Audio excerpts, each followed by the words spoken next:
Guys riding next to a lake. That's a lake, right? Yeah, I know you don't know your bodies of water. Well, what it what could be a very wide river. What a treat for everyone here. Mm-hmm. See those farms and stuff over there? Yes. Yeah, I remember that. And I remember that. I remember you. Yeah, actually. yeah, You're exactly. on that purple bike. Yeah. That's right. I do remember you. And we got our countdown, and it's going to 17 and 16 and 15 and so on and so forth. And what a special treat for everybody today. Yeah, interesting. To be here during the countdown with us live. Yeah, it's not the final countdown, that's for sure. It's not. Yeah, look at that sunrise or set or whatever it was. And it was in the afternoon. It was the sunset. Yeah, that's right. So, guys, welcome to the China Show, the real China Show. That's right. And today is episode 314, and you handed that to me because you didn't know. That's correct. And we're talking about the Silver Arch Place, right? Yes, it's the shout out to St. Louis, Missouri. If you're from St. Louis, Missouri, drop us a comment, drop us a chat. Big shout out to you guys. It's the first place I ever had American barbecue. And it's probably the best too. It's really good. It's kind of like you started. Yeah, started real high. Yeah, it's only downhill after Yeah, exactly. Anyway, guys, we've got a crazy one for you today. China's been covering up a whole lot of tragedies, and we've uncovered, and some things have come to light, which is going to ruffle a lot of feathers, I'm pretty sure. We don't want to keep the show too heavy. We have some very heavy, really messed up stuff. Yeah, but we've got some great, funny some good things stuff too. Let's saunter right into it with what's new, and this is where we talk about everything that's new, specifically with regards to China. You know, all of these rotten tail projects, as they're called. Okay, this is a big problem in China. People, they put down their deposit to buy an apartment. Okay, as you can see. Now, remember, nobody owns houses in China. Nobody owns land. You can't. A real estate company leases a plot of land from the local government for 70 years. That's right. And then they build these skyscrapers, these apartment complexes, and you get to buy a concrete box in the sky. That's all you own, is that box up there. And you don't own the land that it's on, and you don't even lease the land. The real estate company that built this building leased it from the government. So it's like this chain of... You're like buying an opportunity to live in a crappy little box. It's like somebody rented something from somebody and then they sell it to you. Yeah. You know what I mean? Good point. So it's this crazy situation. Anyway, what happens is a lot of these real estate developers, they go under because it's a cash grab. So they lease the land, they get all the people to invest and put their down payments, and then they either run away or they run out of resources or whatever. And then you have a lot of these unfinished buildings which never get finished. Yeah. And they'll sit up there for a number of years before they actually get knocked down, and a new real estate developer will come in and lease the land. So it's called a rotten tail project, and it's horrible because people have taken out loans, and now they have to pay mortgage on this shell, this empty shell. But somebody over here got a little bit enterprising and actually decided to move in and put the windows and air conditioning on their empty shell. You can see over there. They're like, screw it, I'm going to live here. Yeah, I paid for it. Maybe maybe they're not done with it. Maybe they'll never finish, but I'm going to live here. Yeah, well, you know what? Some people have tried that, by the way, to move into the empty shells. We covered this. Yeah, and then the security guards come and actually kick them out. Yeah, of their own house. Yeah, because you're not allowed to be in there because it's not a completed building or whatever. So everybody has a fantasy of like, why don't they just go live in there? You can't. The local authorities will come and get you out. Yeah. Anyway, it's time for Bollard Report, guys. Bollard. Bollard. We'll never fix it. We see a bollard, and we've got 3 security guys just chilling out over there. I see 2 bollards. Yes, you do. Okay, so what's They are putting up bollards all around China to stop vehicular manslaughter, but these guys are just hanging out on this railing, hoping that nothing bad happens. Well, let's find out. Oh, we got a little tricycle, delivery tricycle. Oh, what do you know? That's literally like the 3 Stooges. Ouch. Yes, that's got to hurt. Some slapstick, some slap neck. Yeah, exactly. I wanted to do a quiz. Yes. Can you get us out there? There's going to be 4 choices here. I'm going to put up a poll. All right? Okay. How many manholes are on one small residential street? Now, to give you a little bit of background, we've got a residential street here. It's between 2 buildings, and it's about maybe 200 or 300 meters long, would you say? Yeah. What is that? What is that in your American distance? Freedom units? Yeah. Like 600 feet. It's about 600 feet. Yeah. Probably somewhere between 5 3/8 of a foot, whatever. It's always complicated. It's probably like 2 football fields. Is it about 2 foot? Yeah, it's about. Thereabouts. I'd say it's about 1. It's definitely 1. By the way, 8DHB8 gave us $100 and said "Bollard drink time" with a cheers. Whoa, Just want to say dude. thank you so Cheers, much. thank you. Or dudette. We're not sure. So anyway, you got about a football field's length, maybe 1.5, I'd say. You say Yes. 2. You guys correct us. Thereabouts. Okay, of a road. How many manholes do you think are on it? Are there none? Only one? About 5 or more than 20? So we're gonna have, and I'm not gonna try to influence people's votes. Yeah. But what I do want to throw in here is that we've covered that they build fake fire hydrants. Yes. They have terrible drainage, so the whole city's completely flood if there's a little bit of rain. Yeah. And sometimes they don't put any drainage whatsoever. So it's a crapshoot. Really. Yeah, let's find out. Let's take a look. We're actually going to watch it together. Just a sec. Oh, I would okay. like to read the vote. Okay. You going to read it? 12% of people said 0. Okay. 5% of people said 1. 18% of people said 5. And 65% of people say 20 plus. Wow, that's excessive. So yeah, I'm going to pull the poll now. So Okay. that's the All right. winner. Let's take a look, everybody. We're going to find out. Okay. The dude on his e-bike spotted this and counted them. Okay. 1个、2个、3个、4个、5个、6个、7个、8个、9个、10个、11、12、13、14、15、16、17、18、19、20、21、22、23、24、25、26、27、28、29、30、31、32、33、34、35、36、37、38、39、40、41、42、43。 Pause. It was 43. 43 manholes on that little road. The more I look at that, that was about one football field. Yes. That was about one. That's what football I was field. saying. Yeah, one. Yeah. It's about one football So field. about 100 meters, 100 yards. Yeah. Yeah. Isn't that crazy? So, people say, hey, maybe I would sacrifice. The world's a mess. Maybe I'd sacrifice my freedom to go live in a dictator where they actually get stuff done. This is how they get stuff done. Well, you know how they say China plans ahead? Yes. This is a great example of how they don't plan ahead. don't. And they just have to keep patching It's a things up. mandate. Yeah. Okay, so here's what happens is they have to build something fast. And then they find out, oh no, we forgot we can't bury a cable there or something. So they have to make another hole to oh, we forgot and we screwed something up down there. Okay, dig another hole. Just make another one, just to keep fixing and patching up and putting out fires here and there. And that's the result. Yeah, there's also another huge possibility is that the local government said we need 43 manholes in this area, and they forgot to do it in all the correct places. Yes. So they put them all down last minute on one place. I mean, it's possible. I'd like to. I'm just going to play it one more time if Sure. you don't mind, because it's kind of insane. But that's how it works. Is it's just kind of chabador, as they say. Yeah, half-assed. It's just half-assed. They just throw things together. Those are the two possibilities. Seriously though, like if you know how to plan drainage and you know how to plan everything, you don't need to do this. You do like one, or there'll be like 2 or 3 at the most on this entire road. If we have anyone up there, you can investigate for us. See if the other roads nearby have the same issue. I'd be curious. Or if they have none. Yeah, just crazy. Okay, so there's a reason why bollards are necessary in China. On the 3rd of May, unfortunately, we had another one of these revenge against society attacks. Now, we told you the previous week that there was one too, and there was another one. This is happening. These happened so close. This happened like only a day or 2 after the Chengdu attack. Did we talk about that one? We did. We did tell people about it. We didn't show anything. We never show any of this stuff. But in this particular one, I watched the footage. There are at least 7 people that didn't make it, at least. And who knows how many more. I'm so tired of these. Yeah, it's so heartbreaking. So what happens is people have meltdowns. There's no outlets. No psychiatrists. There's no and therapy. they get in their cars and they go to a crowded area. Like this is a market, like on the street, and it happens. It's like an open air market.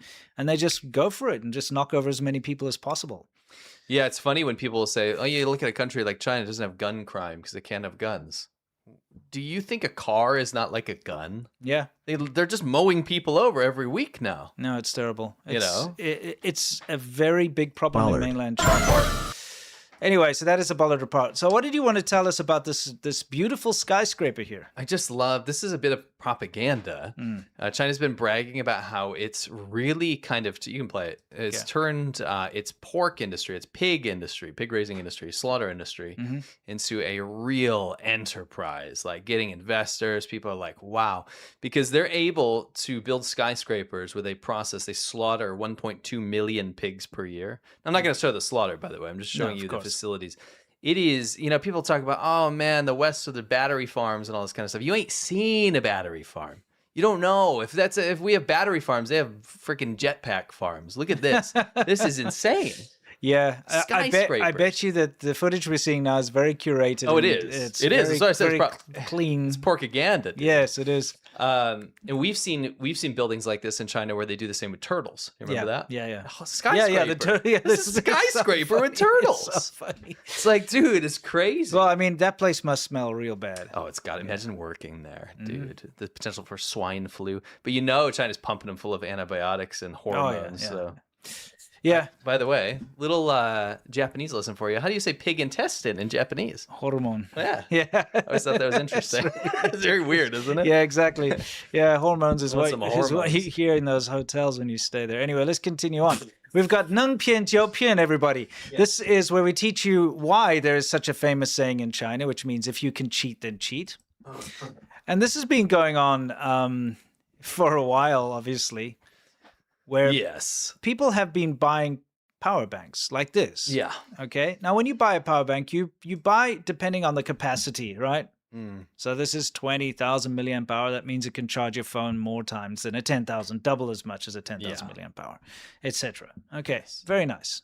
So I guess. So, well, yeah, the more powerful, the feel better. like, can I interject? Sure. I think power banks are useless if you're like at home or something. Number two, I think they're useless because most modern phone batteries don't die within a day. Well, I don't think you understand how addicted people are to their phones. Setting you up there. Yeah, exactly. Yeah.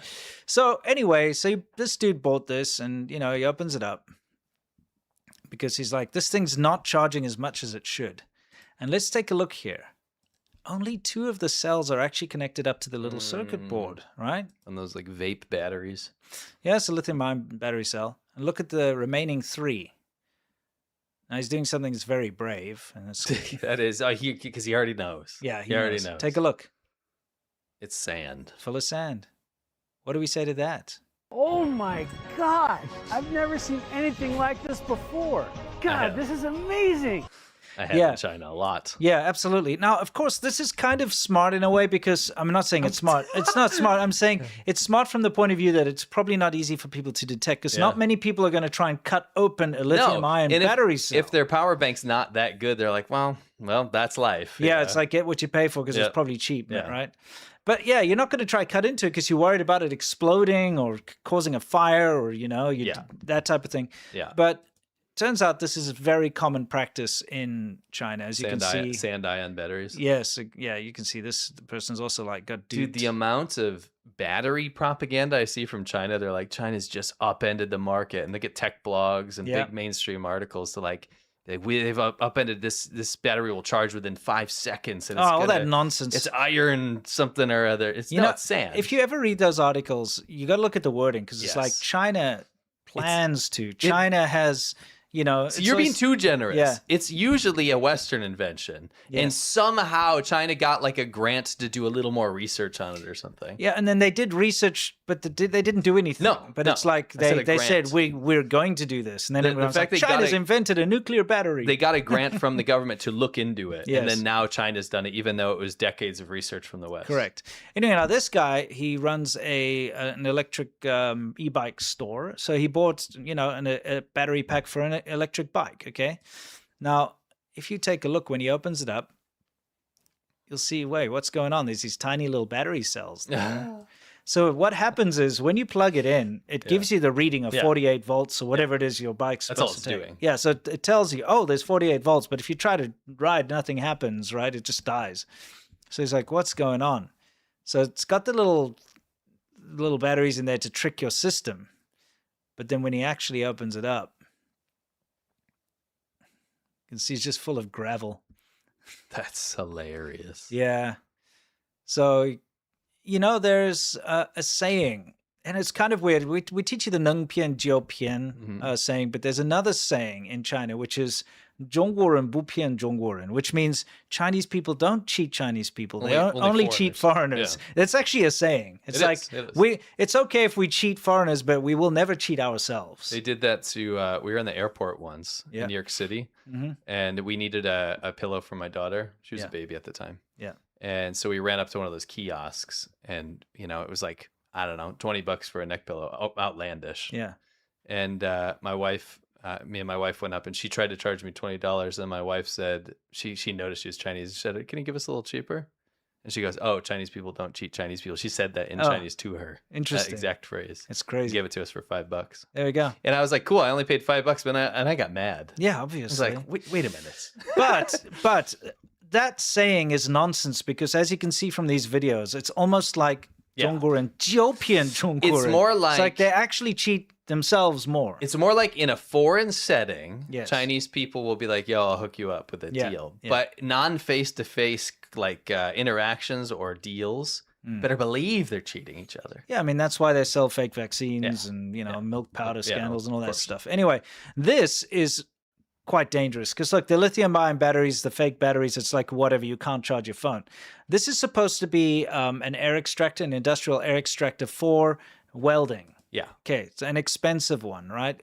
If you take a look, it's supposed to be like, it's got all the grades and all the stuff. It's supposed to, you know. It passes this 220 volts, this and that's been measured. All it is, the entire thing is just a computer fan. You know, like a computer power supply. Computer fan. Yes, with a little switch over there to turn it on and off. That's it. There's nothing else to it. Now, this is dangerous because after this video surfaced, people were saying like, look, we actually have this in our workplace. Like, take a look. If you see, like, that is supposed to be extracting all the fumes. Dude. You know, and if you're doing soldering or welding or whatever, you know, you've got these toxic fumes, and this is supposed to be keeping your workers safe. Well, here's the deal. We found a factory, I think it was last month, that instead of doing good by their employees by actually extracting the chemicals and making sure they're safe and playing by the government rules, they're giving their employees anti-lead pills. Yes. So that when they take them, the lead doesn't show up on their blood test. When they go take the test. Yeah. That's how China works. So, I mean, it just shows you this kind of cheating, this 能骗就骗, is actually hazardous to people's health. It's horrible. Yeah. You know, and that's got to be fixed. Just wanted to put a little bit of a highlight on that. Ooh, take a look at this, guys. I cannot tell you. I got chills. I cannot tell you how excited I am for this. Yeah. Should we just roll it? Yeah, we're just going to roll. I'll get out of here. Watch this.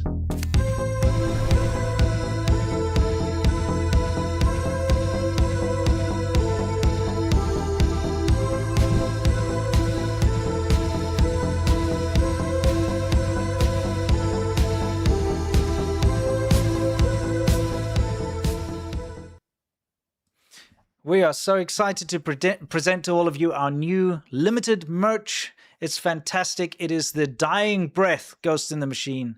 No, Ghost in the, what am I saying? Hand Machine Ghost. Ghost in the Machine. You know what I'm saying. You guys can read. Don't become a ghost in the machine. You guys can read it.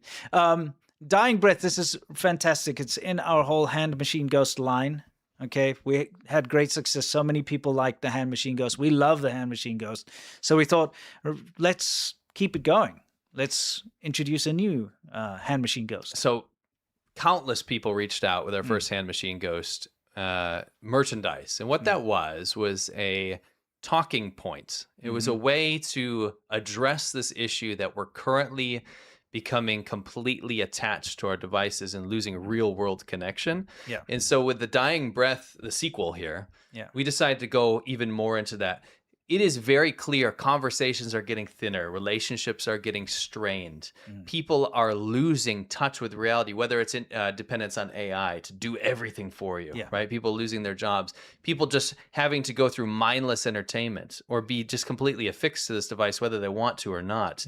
We want people talking about this because we believe that human beings should be interacting with each other. Correct. And this, you know, it's not, I'm a little pessimistic about this being actually fixed in the future, but at least we can talk about it and make it a human topic. Well, I mean, listen, Hand Machine Ghost, it's quite a literal translation. We have the Chinese Shouji Kong, which means hand machine. and then Kong is like an addict. Okay, so hand machine is shoji. That's the Chinese for phone, and Kong means an addict or just like a ghost in this case. So you can call someone a hand machine ghost, someone who's addicted to their phone. And as we can see in the picture here, even in the very last sort of dying breath of this guy, the hand machine ghost, his soul is being sucked out by the algorithm. And this was a direct brainstorm that is from real sources. Yeah. We have seen countless videos of people in their, not just in their last moments, but before something really bad happens in China, continue to be using their phone because the addiction is so strong. We've seen people run into cars, be severely injured, and still be playing on their phone afterwards. Yeah, it's that bad. It's kind of crazy. So let's just read this here. Dying breath is the last gasp of humanity drained through screens. As the sun sets on human ingenuity, the warning is clear. The machine is not coming for us someday. It's feeding on us now. Wake up, look up. Don't become another ghost trapped in the glow. Now, one thing I want to point out is that because of what I just said, you will know that this was not made with AI. This was made by our in-house artist, hand-drawn, completely hand-drawn. Yep. No AI was used at all by our in-house artist, Dragonella, so shout out to her. Big ups on this one. This is hyper-limited. Hyper-limited run. Yeah. And we know that the resellers are going to get it later and they're going to charge $100 a shirt. Get it now. Support the channel. It's very limited. It's not going to come back. Yeah. And we're super proud of this one. Absolutely. So we really hope you pick it up. But go to thechinashow.threadless.com. You can see up there and grab one while you still can. If you're here live in chat, I've pinned it in the chat so you can click it very easily. Yeah. It's also in the description. Yep. And don't forget to get it. I would say, I don't want to put a time limit on this, but it's very quick. Yeah, it's going to be, it's such a fantastic conversation starter. Yeah. It's a very cool design. So even if you just don't want to talk about the message behind it, it looks awesome. Yes. Last couple of things I want to say about this. It goes up to 5XL now. So all sizes are covered. Yep. You have t-shirts, you have hoodies, you have zip-up hoodies. Yep. You have art prints. You have like a scoop neck for women. There's all kinds of options for this out there. Yep. So pick it up as a gift if you want to. Absolutely. Get as many as you can, obviously. And we're super happy to have you guys on board. This is a great conversation starter, and we're very proud of it. Absolutely. And let's move on with the show. Okay, so what have we got next? We have... Do you want to come to China? Yes. Let's take a look. In China, nobody really carries a wallet. You don't have a wallet? Everything is on your phone. What? Oh. You go out, you go down to the mall. Pay with your phone, they scan it. Yeah. We use the high-speed train a lot. It's like an airplane. Yeah, we know this one by now. All the major cities, like CC's hometown. If we drive the car to CC's hometown, it takes 2 to 3 hours. If we take the high-speed train, 5 minutes. You can order food on your phone. Wow. Yeah. Yummy. Then, if you don't want to order food, just go downstairs, and there's one street in our hometown I love. So many food carts. So many food carts. All kinds of things. Great. Uncle Justin, I want to go to China. We love to have you. Come to China. So many food carts. So many food carts. We love to have you. Come to China. So, you guys, pause that. Yeah. You guys have seen this. Yes, we of have course. seen so many different videos Yes. trying to get people to come to China. Yeah. And this is obviously the Chinese propaganda department in China. In fact, we'll cover this in detail, what they do to Yes. incentivize, pay foreigners to do propaganda for them. Yeah, we've got a big segment coming up later. We do. But what we wanted to do is because so many people are getting these videos Yes. on TikTok, Yeah. on YouTube Shorts, on Instagram. We want to remind you of this guy. He's our favorite. Yes, yes. And we wanted to give you a real kind of blow-by-blow experience of what you will experience if you decide to go to China. Yeah, so let's have a quick look. So go ahead and just play this. We don't Yes. need to pause. You gotta First, book you're your going to book your flight. Yeah. So what you're going to do is once you book your flight, you're going to obviously get out here. And you're going to get out your hammer and sickle flag, right? And you're going to pledge allegiance, not to the flag, but to the CCP. To the Oh, and Communist you Party. better hope that your co-pilot's not having a bad day, because we'll you're going to talk- find out later what that's all about. Your luggage will be put onto the plane, obviously. Yes. Oh, crap. What's going on here? The plane may ram the extendo. They're thing. excited to get off, They're right? just so excited. Yeah. They just want to get there. Yeah, exactly. They'd love to have you. So you can also take the high-speed rail. Ah. Like once you're there, Yeah. you don't have to just hop around on planes. You can get on China's convenient high-speed. Yeah, exactly. And you can have a really wonderful experience there. It's very ru now, as Chinese people Yes, say. It's yes, very yes. jovial. The atmosphere is jovial. Yeah, exactly. Plenty of room to have a nap as you wait. It's clean, it's convenient, it's nice, it smells good. Yes, and if you love sunflower seed husks, you're in for a You treat. better believe you're going to be able to sleep in some husks. Yeah, You know, for maybe sure. sneak away to the bathroom and Yeah. hide in there. Yeah, of course. You can grab a snack. Oh. Of course, this is going to be part of your experience, right? Yep. You're going to stop off at different towns on the high-speed rail. So you have 5-10 minutes, get out there, grab a snack. Yeah, great. Instant noodles, or fang bian mian as it's called, is very popular. You know, you can get little hot water machines everywhere to just fill them up. And, Yes. Yeah, quite convenient. And it's convenient because in China, you can just leave your litter everywhere. It's fine. Yeah, especially your sunflower seed. Well, that's what I was saying. husks, You like could I said. bring the sunflower seeds back on the train here. Yes. And just eat them there. You don't have to eat them in the snack shop. No, yeah, you don't have to. Or you could go to a food stall. Yeah, and or a get some restaurant, food. like, you know, where they yeah. wash your dishes in the most cleanly way possible. Or one of the many food carts. So Yes. many food carts. Yeah, in so fact. many food carts. Yeah. And get some noodles. Yeah. You know, and they do wash the dishes, which is Yeah. nice. So Yeah, you they can do. you can experience this in China. You're gonna love. You're gonna love to do this. You're gonna have Yes, a great time. exactly. Your peace of mind. Mm-hmm. Right. A lot of people go to places like, oh, I don't want to go to Mexico, India. I might get sick. Yeah, You exactly. don't have to worry about that in China. No, Look. no, of course not.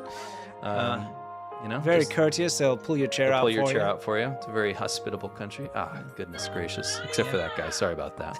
Don't know how that got in there. The next thing you're going to do is obviously try to hit the bathroom on the way out. Oh, yes, You've yes, just eaten, drank a lot of stuff, right? You're going to hit the bathroom. Thankfully, they've set the bathrooms up very conveniently. Yeah, so and the that- stairwell on the way down. yeah, on the way down, you can use it, right? Yeah. And then you keep going. Yes. You know, use it there and just keep going. Keep on It's going very down. Yeah, convenient. it's very convenient. Yeah. One thing you may have to look out for here, or you could say it's very convenient, is that all the the latrines. Well, are when you sit together. on these these style, you can actually see the business of the person in front of you coming down through. That's part of the course. Yeah, but That's actually exactly. a clean one. Yes. Yeah, theme park rides. Yeah, theme park Definitely rides. hit China's many theme parks. Mm-hmm. You're gonna have a great time doing that. Yes. 这是美女 You know, 是 if you 处 do 在速度比较慢 Safety 的轨道 standards are very 此后没 high. 有船只 Yeah, 经 if 过 you do 还可以 fall out of 慢 your 慢行走 raft 证明 on 完 one 全 of 可 these 以 many 自救 water rides, 但 you 随 may 后 have to 心 hold on 急 for 差 dear 点 life. 被甩出来 Yes.，那刻才是最危险的。从 don't wanna 3 break 米 the 高 bit 摔下 right 来 now, 伤害 but 远大于被水流冲 It's 走。 not a big deal. 这是美女 This 已 woman's 经被吓得 spastic. 六神 Yeah, 无 yeah, 主 it's not a big 桥 deal. 上的大叔叫 Yeah. 你别轻举妄动， Just keep 并 sliding 不大 by 会 Just yourself. slide. And I love this. She tells the 这是 giraffes 突然 coming 弯 down 道 to 时流 stop.水 Because she fell out of her raft. Yeah, she's like, please stop. No, No, don't do it. 谁就导致自己变成 Okay, back to the bit. 让当时 Yeah. We'll be 紧紧 positive 抱 again. 着 Yeah. 柱子后面的人。 You could get trapped and dangle. You and can. We won't show it, but you could also, exit this world. You could, If you by take certain accident. rides. Yeah. Well, not by accident, by negligence. Oh, yeah, you can choose to do that. Yes. You could choose. Yeah, well, yeah, exactly. Knowing the dangers. Of course, this is a fun one. Mm-hmm. You can see a show. Oh, good. Go see a show. Let's go see a show. Live entertainment, of Mhm. course. Oh, yeah, in the mall. Yeah, they lots often have of- these shows. Yeah, lots of performances. Yeah. Very talented group of people. Yeah. And this one, you can see this flower dance. Oh, Oh, yeah, so goodness. that's quite the performance over there. She was just done. Yeah, She was just done. That's just a quick way to get Quick down. way to get down. Yeah. That's fine. Yeah. She's fine. Don't Yeah. worry about that, guys. It was, all by design. And Yes. of course, everyone looks and takes cell phone videos. Yeah, well, I mean, nice. it just shows you the high safety standards of True. performers. High over there. trust. Yes. Too. People trust she's fine. Yeah, Right? for sure. Yeah. What's next? It's wheelchair accessible. People think, oh, I'm not going to go to China. They probably don't have handicap access. Yeah, nonsense. Of course they do. Take a look. Look, they got the sign and everything. See the ramp? Yeah. They got a ramp. They got a sign for wheelchair access. Let's see where it goes. And this is great. I'm glad China's really stepping this up. Yeah, so you come on all the way up here, and then you can fall down this very large flight of stairs. Oh, goodness gracious. Well, they'll work on that. yeah, yeah. Well, at least they've got it. You enjoy a piece of nature. Yeah, okay, let's take a look. I think a lot of people think of Chinese ancient paintings and nature. Yes. Ah, yes. So when you wait, obviously you got to wait in line before you get into the nature. You got to line up, right? Yeah. If the barricades are there and they're pesky, just push your way through. Yes. Jostle through. Yeah. You'll be fine. Yeah, I think that works out pretty well. We've got a situation where they don't care about capacity. They won't limit capacity. No. When you see that it's like max 500 people or whatever, that means nothing. Yeah, there's no max There's no anything. max. It's just whatever. Wonderful time. People maxing is what this is. Yes. Crowd maxing. Yes. You can stand in queues to go up a scenic spot. Yep, and when you get in there, you can enjoy like waterfalls and things like that, right? Enjoy the beautiful foam. You ever want to be in a giant foam? Yeah, like, chemical foam in Isn't the that rivers. nice? Yeah. I wouldn't suggest swimming in it, but you No, can but look at it. Yeah, you can it. look at it. Yeah. Just look at it, dude. Oh, wonderful. Of course, you can travel through The countryside where you can see the very rich, lifted out of poverty farmers. Yeah, subsidies just up the wazoo. resting on the side of the road. See, they don't even need to work. They can just rest. The government gives them so much they could just lay there. Yeah, I mean, you can get a sign will be delivered to you. You could do that. Right? Yeah. I was gonna say, open the sunroof of your hotel there. Yes. It's very convenient. You can go shopping. Oh, See nice. some of the shopping? Sure. Yeah, let's see some of the shops you can hit while you're in China. You can go to Gugtu. I think that's like Gucci, right? Yeah. Much cheaper alternative, right? You got Yeah. Mick Something. Durna, Vicus Vitian. Yes, very nice. Herma Rewes. Ah, Oh, I like that one. Vending. Pretty good. Pretty good. KFG. Yeah. KFG's good. Yeah. definitely won't get sick. And Bake Star. Bake Star. Yeah. I like Bake Star is nice. Guys, she's following me. You can be followed You can be if followed you're when being shopping. racially profiled. When Chinese people are racially profiling you, they'll follow you. Yeah, while it's you're just shopping. good service. They just want to make sure that if you need something, they're there. Yes. Yeah. 100%. Crazy. It's definitely that. Yes. I'm gonna keep walking so you guys can see. And they're not following anyone else. No. Yeah. You can get executed. Oh, that's okay. You can get It's executed. part of the experience. Oh, nice. Yeah. Okay. Yeah. Quite literally, you can be led in a stock. Which, by the way, that woman who was being led in the front is still playing on her phone, even though She's a hand machine ghost. Yeah, she is. She's a hand machine ghost. Isn't this nice though? I love these like historical experiences. Yes. You can go and get executed. This is fun. Yeah. All right, guys. A little bit of slopaganda before we get into the serious stuff. We saw the whole so many food, that kind of nonsense again. We've been seeing a lot of that. Now, this is, of course, it's a very niche segment. It is. And we've talked about this for the longest time. They're called white monkeys, okay? And a white monkey is a foreigner. You don't have to be white. You could be any foreigner. It's You just still called white monkey. Yeah.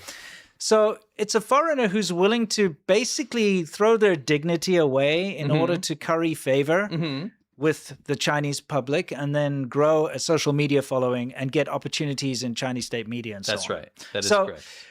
Here, we decided every once in a while we'll give you a little bit of a beginner's guide. So this is the beginner's guide like to this. selling your soul to China. Okay, this is going to be our first lesson. Don't learn from this. Yeah, I don't but want if you to learn, if but you wanted to. Okay. So there's this phenomenon in China. There's a whole genre. If you go onto Bilibili or whatever, It is a genre. There's a genre of Chinese people making fun of foreigners not knowing how to use chopsticks. It's a genre of video. I'll give you an Not example. 3 videos. Yeah. No, there's a genre. There's thousands of these Yes. videos, like countless pages. And it's like, Why is this- Why is this so funny? I mean, it's like, they can't use our tools, Yes. Anyway, like I said, I'm not offended. It's just, No. how is it a genre of video? it's a genre. It's supremely entertaining, apparently. Sorry.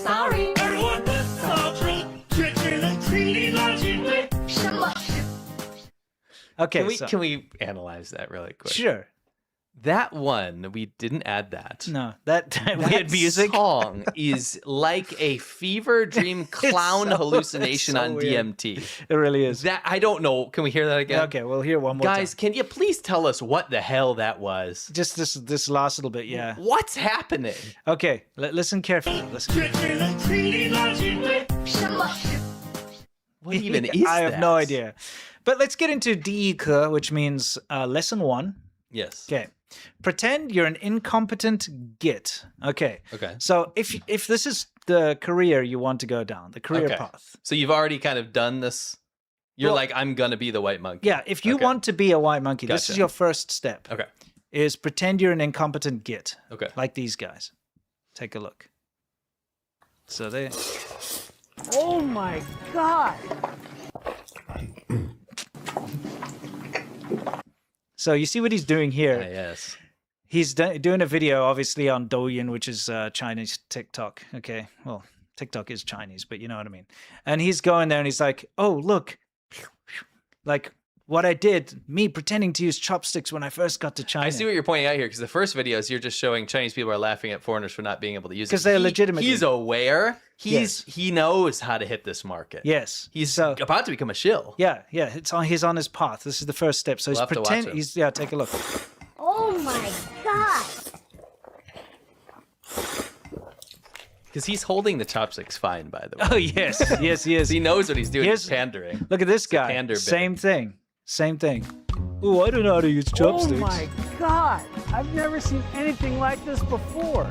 God, this is amazing. This guy's like, oh. Why is it always the same skit? Oh my God. This sucks. It's so bad. This is junk. Yeah. I've never seen anything like this before. God, this is amazing. So lesson 1 is over. Now, there were more of those doing the exact same Well, there's thing. other lessons we can teach you as well. Yeah, there will like be. Like the chili pipeline. Oh, yeah. It's like, oh, I can't eat spicy. Or, oh, look, dumplings are great, whatever. Yeah. It's all that. But it's about making yourself look foolish. Like, I don't know how to use your Chinese amazing mystical chopsticks. And then they get all this mad amount of like followers and support. So that's step 1. We'll bring you up to speed with It's the other basically lessons like, in the I'm future. going to make myself look regarded on purpose. Let's throw your dignity away from views, basically. Yes, and maybe I'll get picked up and they'll give me money to shill for the Chinese government. Yeah. That's so the goal. that is your first step. Anyway, let's move on. Yeah. Interesting. Lesson 1 is over. Very interesting. Woohoo! Quick one, guys. It was our 200th celebration Now- on our patron show. Before we show you what you missed out on Monday, we're about to get into the heavy stuff. Okay, the main segment of the show is coming up right now. So first, we wanted to show you what you missed on Monday. That looks horrible to me. Man, I isn't don't know that about you. crazy how different it looks at Yeah. night? Yeah, The real one. real pizza. They released it. Was called the Goblin Pizza. That's insane. Fruit It element. stinks like However- shit. Liddy's, your mini yo-yo instead of mini so, your fast fish. It's just a copy of Lego. And then they've got random cats there, obviously. And then you buy like I bet food. it smells so bad. That's really rough. Yeah, it's rough. Discover the largest game collection in the universe. That's good, dude. This Reddit post says Chinese bakeries are seriously underappreciated. No, they're not. Oh my goodness. Yeah, so that was a super amount of fun. We did a pretty interesting episode there. Yeah, so we did a thing, a 200 celebration. Yes. If you love the China show, you're going to love our patron show. I took you guys on what a date would be like in kind of a second-tier city, like a posh date. Yes, and we also went through China's weird interpretations of Western things. Yes. So when something that they think is popular in the West, they take it and then they make it Chinese and it gets super weird. So Yeah. we covered brands and foods and all that kind of stuff, like hobbies, like rollerblading. It's not what you think. No, it was a really fun episode. Yeah, Super it was fun. really good. Go to patreon.com/ADV podcast. It's the best way to support us. Yes, and we understand it's a big ask, so only if you have the means, please, but we'd love to see you there. Yes. All right, so now on to... That was that. Oh, that was the thing. That's the episode that we just showed you the teaser for. Yes. I like how, by the way, we included the toilet restaurant, but we didn't actually talk about the toilet restaurant. It doesn't matter. It represents what we talked about. Yeah, I'm just now that Yeah, I'm seeing It's good. It's like, why? good. We did include It's that. fine. We included that. Yes, we did. Yeah. Anyway, Yeah, just certain like, pants. We're talking. Yeah. It's kind of funny. All right, keep going. Keep Nice. on. So you guys can enjoy this. Patreon.com/ADV Why is it taking so long to get to the next thing? Patreon.com/ADV podcast. All right. That's with an S.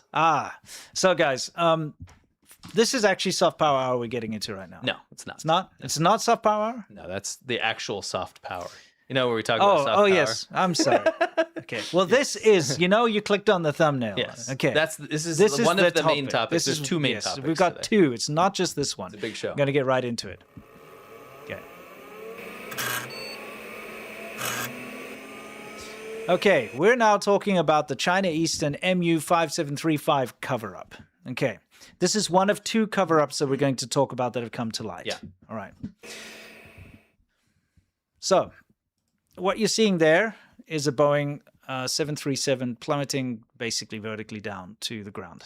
Okay.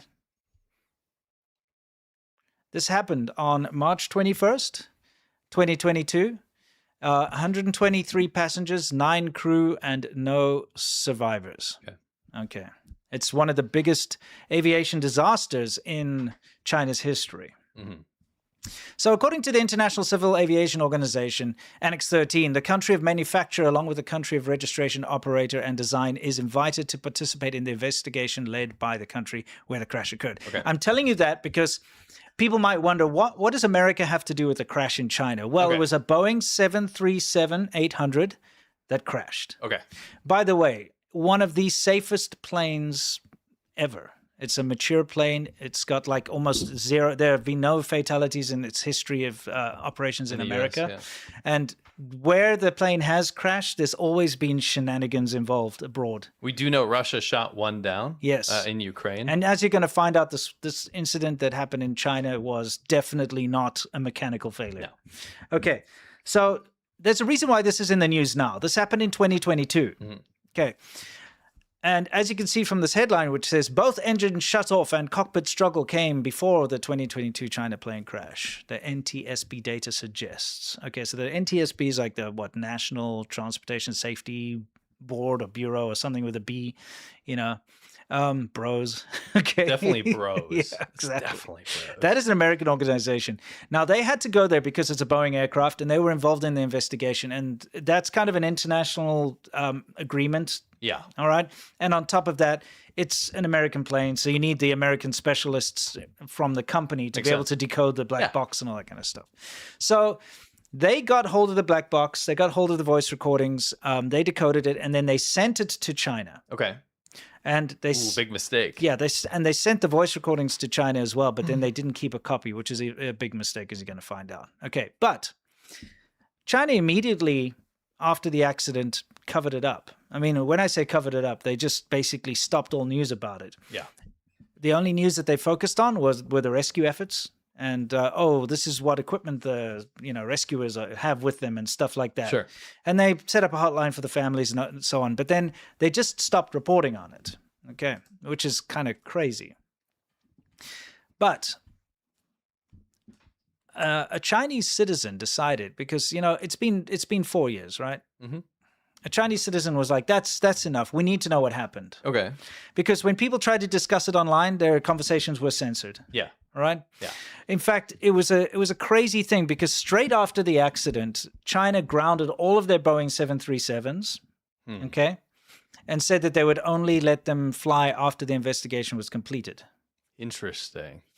Which is strange because that's something to keep in mind later. Yeah. Anyway, the fact is they never finished their investigation. They never released any findings to the public, but suddenly the Boeing 737s about a month later all just started flying again. So they did let them fly, so they weren't grounded anymore.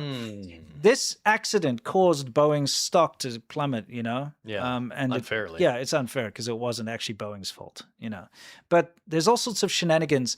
And then almost immediately after the black box had been decoded, somebody in the safety bureau, whatever it was, obviously spoke to the press and said it looks like it was operator error. Ooh. Okay.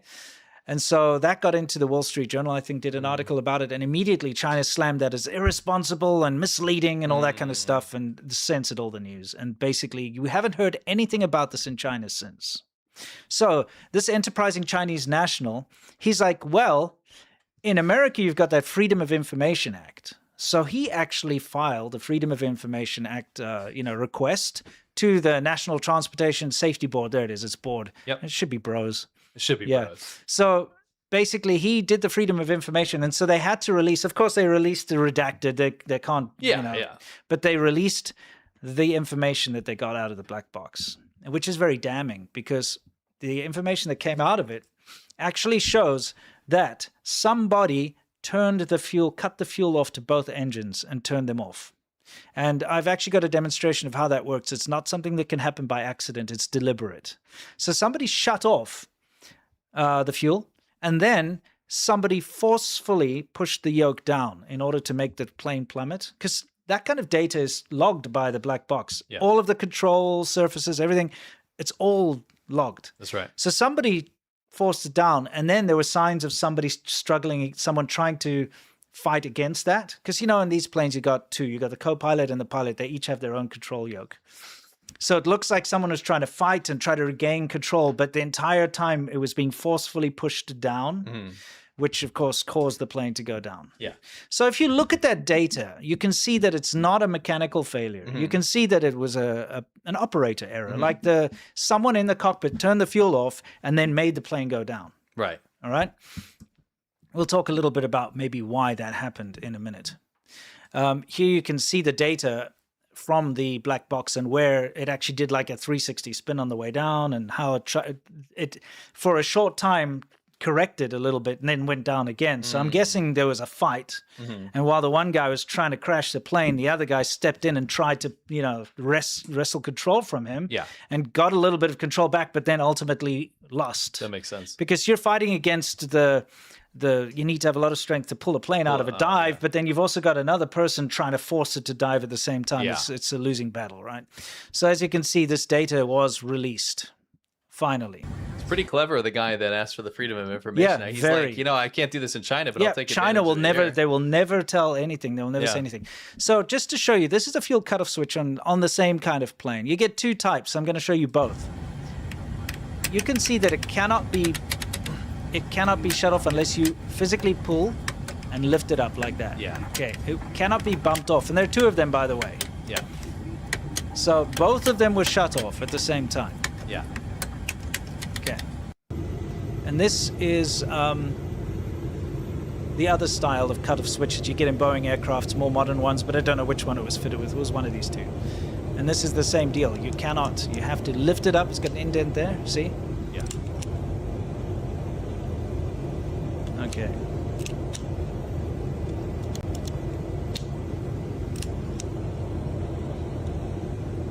Okay, so obviously you can tell that cannot be like an accident. All right, so let's take a look at this bloke over here. This guy's name is Zhang Jinping. Okay, so he was the co-pilot or the first officer on this particular flight. The co-pilot? Yeah. Yes, the co-pilot. And he'd been flying for many years. In fact, I think he was trained in like 1980 is when he started his training, and he's got a lot of hours, and he's a very seasoned pilot, seasoned pilot. The actual pilot was 35 years old, or 34 years old, and was the son of somebody at China Eastern. So it's kind of maybe a nepotism type thing, you know. Now, this guy is very disgruntled because he had a lot of problems with the airline before, because it merged. It was part of Yunnan Airlines, which he was, and then it merged with China Eastern and that kind of stuff. But he basically organized almost like a strike with the other pilots. He's had a lot of issues with them. Okay. He got demoted from like a pilot, captain to co-pilot. Yeah. So, you know, you can imagine this guy's got a lot of experience. He's spent many decades flying. And because he had some kind of disagreement with the company, they demoted him. So now he's just a lowly co-pilot under this young guy who's basically a nepotism dude. Okay. So that's kind of the scene. Yeah. And apparently, this guy also lost a lot of money in real estate, like all of his life savings in the Evergrande crash and all that kind of thing. So that's get you. Yeah, so that's basically the story that's going around. So he's the prime suspect. Okay. Of course, this cannot be proven, but somebody within the Chinese civil aviation circles leaked some information. And again, this cannot be proven, but this is what was said. It was said that he basically drove the plane down into the ground in order to, you know, exit this mortal coil, however you say that without getting demonetized these days. Okay, but that's what he wanted to do. And also to get revenge on the company, because the company had screwed him over and he'd lost all his money in real estate. And apparently they found a suicide note. Again, this cannot be proven, but apparently they found a suicide note what am I saying? Sorry. They found a unalive, get off this mortal coil note. Yeah. You know, it sucks that you can't just say it what it is, okay? I know, it's news. Yeah, I'm sorry. A beep. Yeah, we'll find out. It's fine. Yeah, anyway, they found this note in his hotel. Okay, and what had happened is, according to this person, again, allegedly, During the struggle, both the Yunnan and Guangzhou control towers actually heard the whole thing over the radio. Yeah. They already knew what had happened, and 20 minutes after the accident, the PSB had already arrived in the China Eastern offices in Yunnan, set up shop, found the note in his hotel, actually went ahead and got the relevant people involved and talked about it and so on. So a lot of people saw this note, apparently. But then, of course, it was all shut down, had to keep it on the down low. The government came in, censored everything, and so nobody was allowed to talk about it anymore. Okay, so that's the unconfirmed kind of rumors side of things. That was leaked from the Chinese side. Either way, it does look, everything does point to this guy, the co-pilot, as being a guy who just didn't want to be around anymore, wanted to take revenge on the company and take revenge on society, bring himself and the entire plane down, which is horrendous considering there are so many innocent people on board. Yeah. You know, so that's basically the be-all and the end-all. But you know what the worst part about this is that the Chinese government has not released a report, has just buried it as they always do, and doesn't ever plan to release a report. And they simply censor. Every time people talk about it, it just gets deleted. And now that this news has come out, people are talking about it again, and it's being deleted and censored online. That's just how the Chinese government runs things. Yeah. You know? Anyway. Just give you a little bit of insight into what happens in China. When something bad happens, when there's bad news, it gets hidden. And this next bit that we're going to show you is absolutely in line with that. Yeah. In fact, it just happened. Yeah, just happened. So, May 4th. The Huasheng Fireworks factory. It's more like a little town. It's a town. Yeah, it's a town. This entire area was completely wiped out by a massive explosion. The town is gone. Yeah, you can see where the remnants of the buildings are there, right? This is insane. Yeah. They at first claimed that only 20 people perished. Yeah. And now I think the estimates are up to 37 is the max. But that's a very unrealistic number if you consider the amount of damage. And you'll see, because we actually found a documentary of that place before the blast. Yeah. Okay, so you can see it's massive. It's like a missile strike. It's insane. Yeah, absolutely insane. Look at that. Beautiful blue sky. Yeah, I gotta give it. Sky don't lie. Sky don't lie. You know, when it's blue, it's blue. The people just didn't want that. They didn't want that. Like, what can we do about this blue sky? I don't mean to make jokes, but yeah, sometimes you gotta make light of the whole situation. it is like getting rid of the blue sky. It's like, how can we erase this? Yeah. I don't know, massive But mushroom like, cloud. this is insane. Where the hell is the news on this? China wiped this. Of course. Just wiped it. I know. It's like an entire town. It's a town. Yeah. A town looks worse than the Iran war. Yeah, I know. You know? Yep. It's crazy. China gets a pass, and the people don't. They can't. Well, imagine hiding for 4 years the the cause plane of thing, the plane crash and all the people that perished, all the families that are affected and everything, and it's hidden. The thing is, this has happened 50 plus times this year. Yeah. You know, this is crazy. Yeah. I don't know how this keeps happening. Yeah, insane.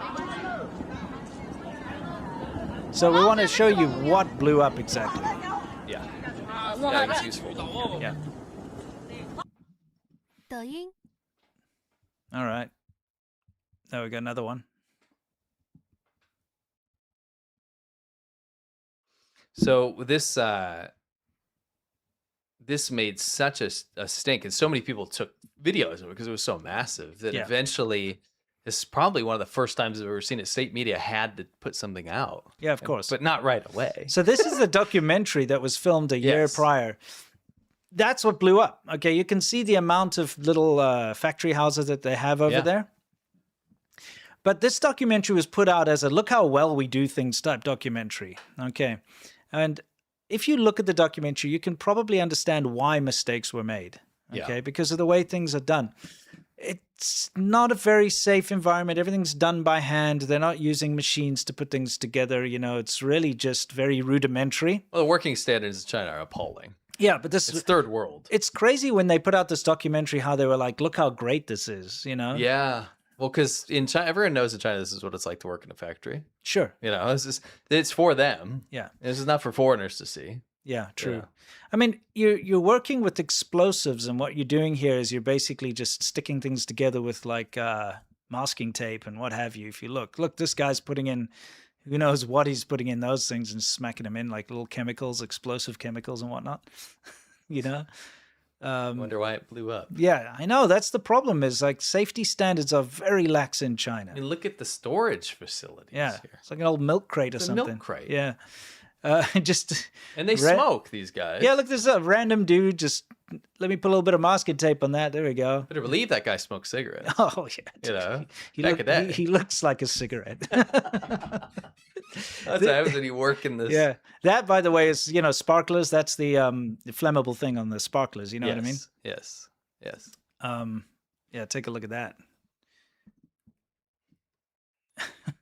Anyway, so the unfortunate thing is like if you look at this footage, you can see that they employ a lot of people. Yeah. If you take a look, this Yeah. is like it's like a massive complex. Yeah. It's got little areas for each little type of thing that they make, as you can see. Firecrackers and those cone things, those big ones. You know? Yeah, exactly. Sparklers Sparklers and all that.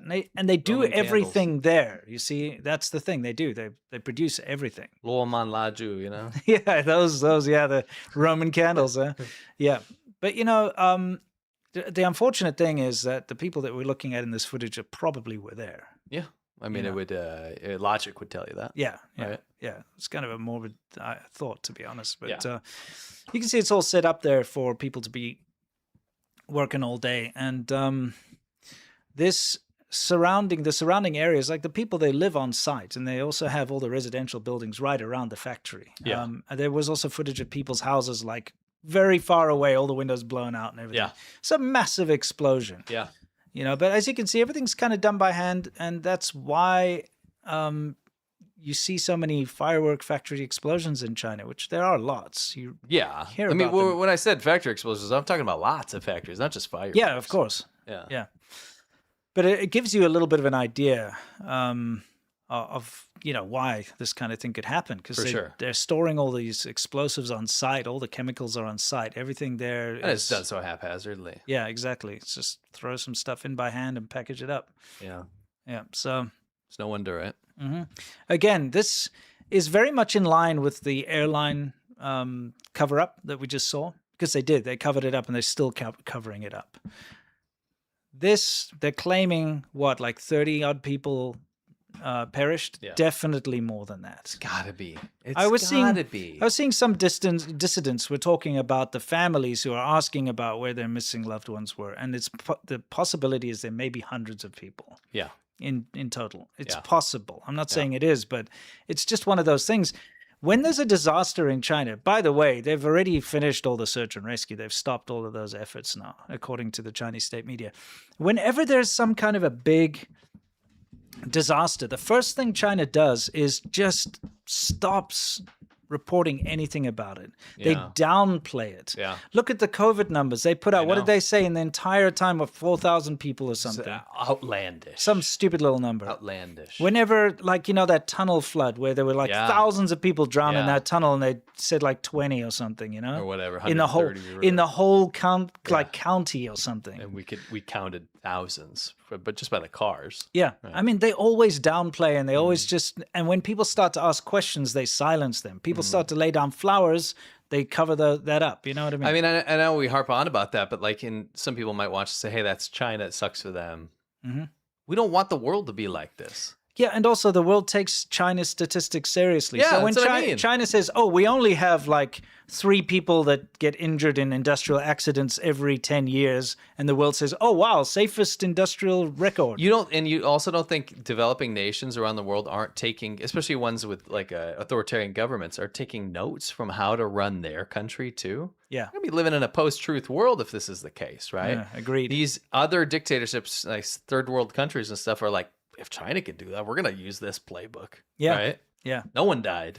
Exactly. Yeah. Crazy. All right. Soft power hour. Now, this is your segment. So, Well, it's both of our yeah, I know. But you put this together, which was actually very good.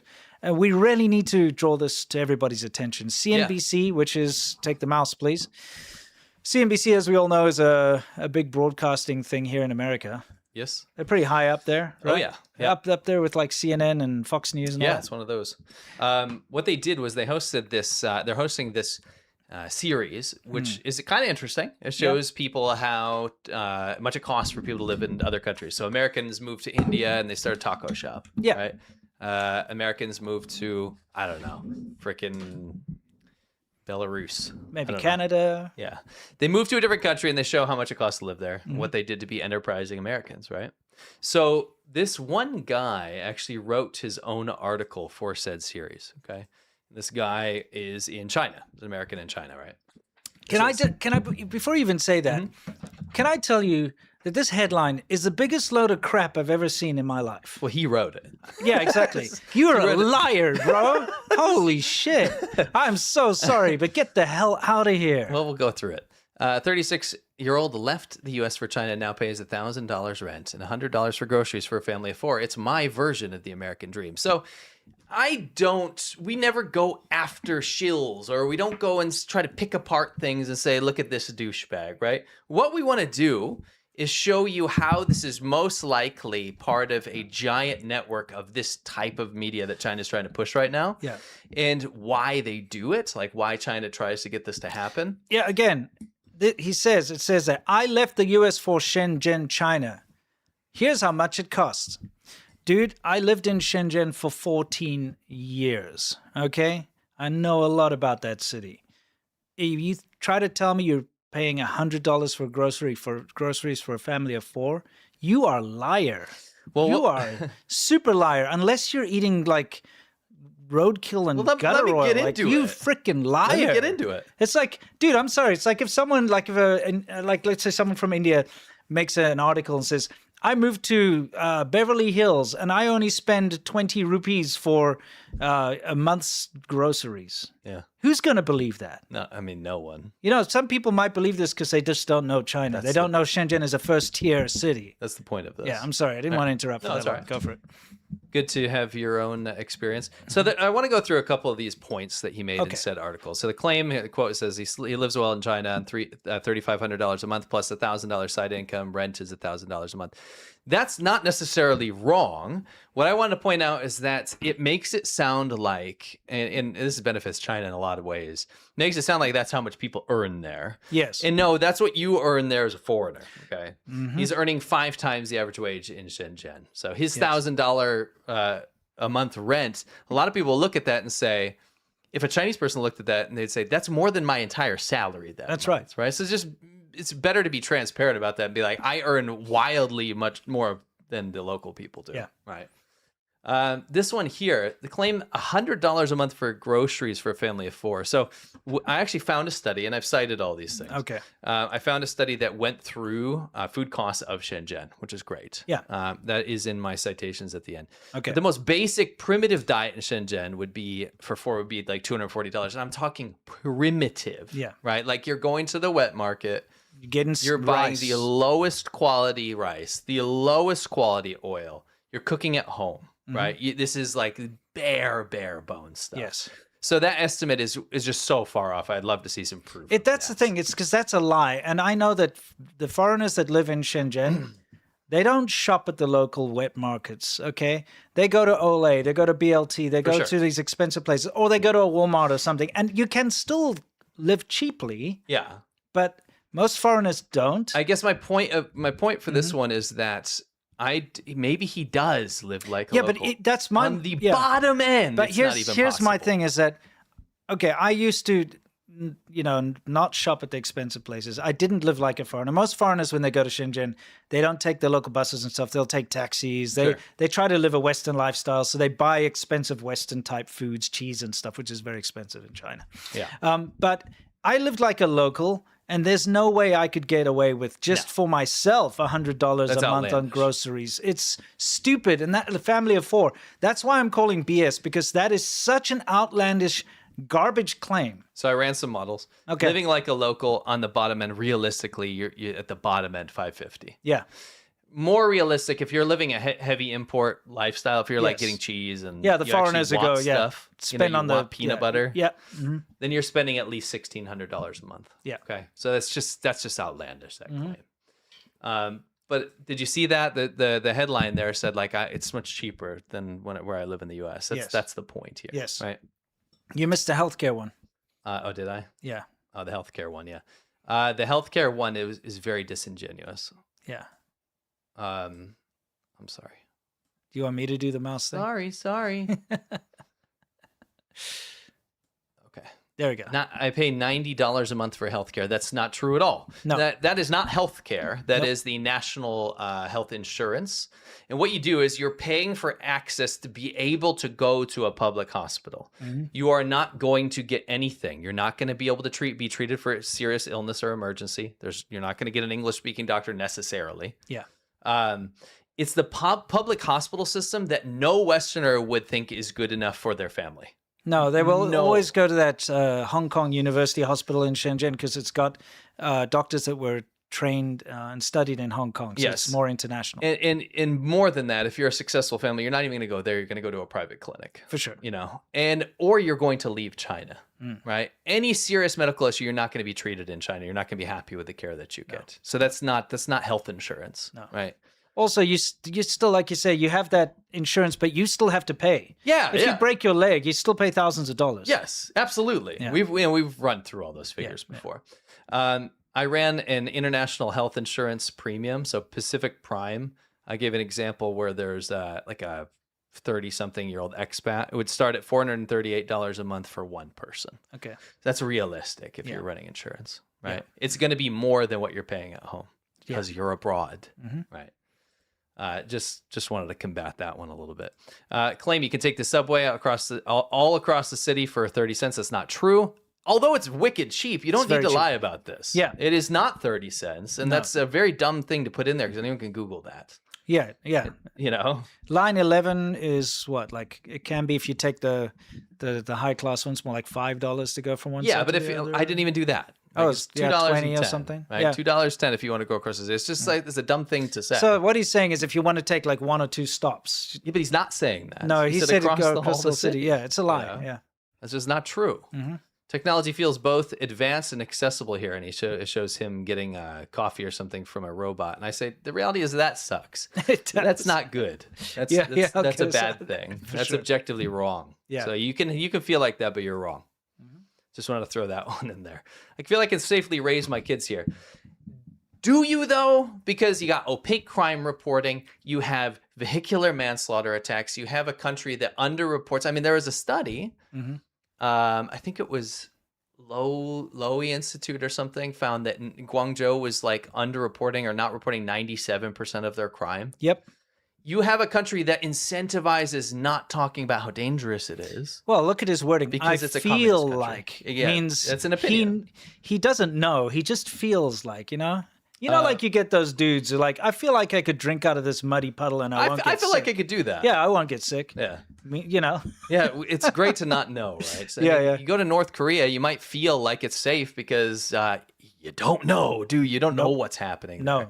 China gives exit bans to foreigners that are, for political retaliation, like we saw with Huawei. Every single foreigner has a policeman that minder. is, assigned to them, keeps track of their movements. And that means, whenever you come into China, you have to register with the local police station. When you move into an apartment or something, you have to register. Every time you come in and go out, within 24 hours, you have to have registered again. That's right. ICMP suggests that 200,000 children are missing, abducted, or kidnapped each year. To me, that's not a safe place. No, That's we've seen it. something- We've seen it firsthand. Again, because China censors the bad news, I understand why people can be gullible like Sure. this guy.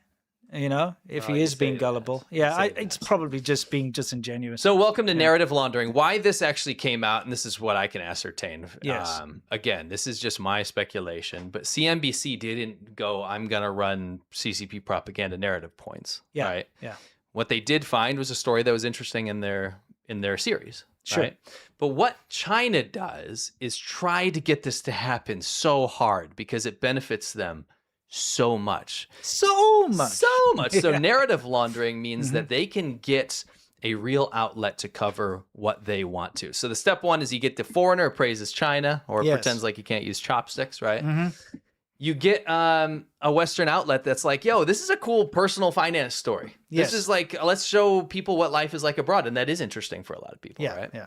Then you get Chinese media that can go, Bro, yo, I this saw- is our narrative. And they can cite the source I now. saw that this particular story, because it was run in an American like press, it was then used for propaganda back in China. Yeah. Like you were saying. Yeah. You get the people like actually government officials and Yes. stuff are like, look, this foreigner thinks our China is great, and then shows Well, this it, is you know? dual pronged. Yes, This is for a sure. dual Yeah. use thing. And Yeah. what you said is absolutely correct, but so is trying to propagandize the West. Yeah, for sure. The next step is they can take this source and Mm. then when they run it in China in the Chinese media, they can actually add their own stuff into it too. Yes. And this is something I've cited here. Oh, good.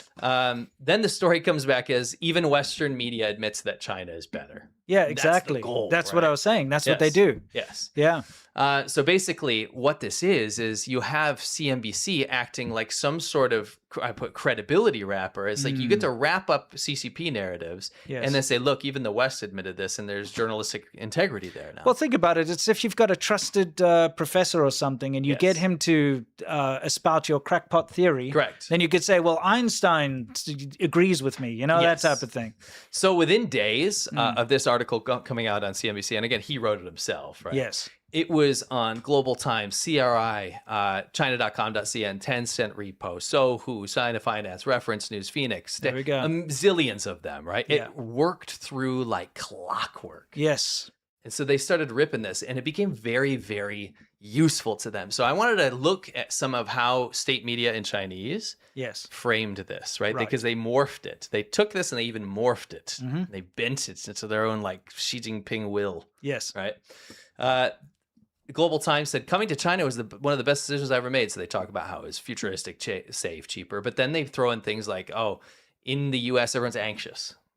And that starts to play into the China's whole like was it the That kill line thing? Nobody can afford their next bill in America, Yes, yes. whereas in China everyone can afford everything. Which right? is nonsense. Yeah. China is a place where an American can find the American dream, right?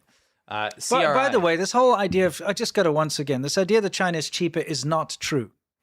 It's cheaper if you're a foreigner and you're earning a decent wage. Like if you're earning a McDonald's minimum wage in America and you go to China, China will be cheap for you because you're earning a decent wage. Does that make sense? if you are living like a local. Yes. Yes. I'm just saying like $1,000 in your pocket can go a long way in China. Okay.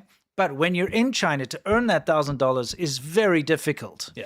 So if you're a local Chinese person, you don't have that kind of money. So it's not cheap to you. No. It might be cheap to like a rich foreigner coming over or just any old foreigner, you know, but it's not cheap for the Chinese people. So No. it's not cheap in China. It's very expensive. If you compare apples to apples, it's actually more expensive in many aspects. Oh, for sure. You know? CRI, another propaganda outlet for China, said, China is my true dream realizing place. Yeah, they've reframed that. Yeah. Right? My version of the American dream, this is what they said. China's a place where dreams come true. They start morphing it, right? Yes. For domestic propaganda. They also added some very scary quotes to me. And this is if you watch China like we do. Yeah. They use the phrase real three-dimensional China. And this is something that is in propaganda mandates that the Chinese government is trying to push right now. So they've added this in with a credibility wrapper of using a Western source now. That's See right. how that works? Yeah, That's direct Communist Party language. yeah. Something to keep an eye on. Then they took it and they ran with the whole, the Western media lied about China. Look at this American. He came here. He saw that the U.S. is bad. He said, he looked at China and said, what a great alternative. Sure. Right? And then this becomes counter propaganda because a lot of Chinese people are trying to look for a rosier place to go abroad because Yes. the social situation in China right now and the employment situation is so bad. The economy is going down. Right. Yeah. So this helps fight that. It does. They need Western credibility and a white guy to go, hey, actually, I like life better here. And then people go, oh, maybe I don't have it so bad. Yeah, Right? exactly. Western media has been deceiving us on many issues about China, right? So that personal finance story all of a sudden becomes a political thing. Another state media thing that I found is they frame this idea: when a country is people-centered rather than serving a few vested interest groups, this is what it looks like. And this is like Xi Jinping stuff, right? This is like CCP dialogue.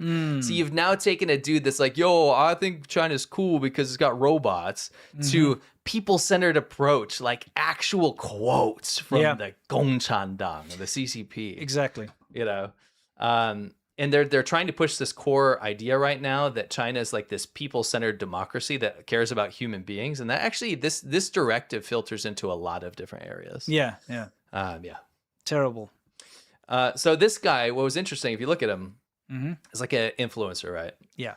He was already doing stuff about how China's living in the future, how it's so convenient. How We see it's this all so the time. cheap, These right? like social media It's a shows, just like the pipeline. chopsticks guys. Yeah. This is where you want to get to. If you start out with the chopsticks, you want to be this guy. This guy blew up. So basically, it's not obviously not proof that he's paid by China, but he was a popular dude, right? And it's following all the kind of playbook of what we see with this kind of stuff, right? You missed one there. Oh, did I miss one? Sorry. So this guy had already been making videos that are kind of very adjacent to what was written in his article, right? So he's big on TikTok, right? And Chinese media. So recurring themes: China's living the future. It's convenient. It's safer. Public transportation. Chinese schools. Blah blah blah. All that kind of stuff, right? These are the exact themes that the Chinese state media amplified when they took that article and then laundered the narrative. Correct, yes. But what was interesting is what I found this. This is before the CNBC article came out. It was a Nanshan Shenzhen post said, can you live in Shenzhen, China, on just 100 RMB for the whole day? Okay, this is right before that CNBC article. Right. So what I found out was that this was official collaboration, because this looks like some sort of tourism post, but actually this specific Facebook group or Facebook account. So they said they teamed up with him, and this is what this is actually the propaganda department. Yeah, so Nanshan's a district in Shenzhen, right? Yeah. This is the government records showed Nanshan International Communication Project was the CCP Shenzhen Nanshan Direct Committee Propaganda Department. So what you're saying is a guy who collaborates with the actual propaganda department. Yes. Wrote an article for Western media basically pushing Chinese propaganda. But propaganda points. Yeah, And then well, it is propaganda. Then it was laundered back immediately into China. So, okay, Chinese that's official propaganda department teams up with this dude to make videos. You make your own connection. Then that dude happens to just do propaganda for points. Yeah. It's propaganda. Propaganda points. Well, he's doing propaganda by talking about propaganda points. Sure. Do you know what I mean? That's not a private tourism page, by the way. That was the party propaganda department on Facebook, which is not labeled as a Chinese government organization. So Meta should get on that. Yes, for sure. This is the project name. You can see the bounty was for 3.3 million RMB. Yeah. This whole point was to get people to talk good about Guangdong, about Nanshan, about the CCP. I know, I'm just showing these things. Okay. But in the end, why this became so important was you had these massive budgets for basically hiring foreigners to go say good things about Shenzhen or China in general. It's part of the big whole, tell China story well campaign. Yeah. It's a huge propaganda push, right? Yes. And this guy wasn't on any of there's no list of we paid this person this and this and this. Sure. Basically, there's he collaborated with them. Yeah, but no, I'm saying on these bounties, right? In these big projects. In the projects, they're outlining we're gonna have foreigners to espouse Chinese values and make China look good. Yes, right? In yes, propaganda. yes.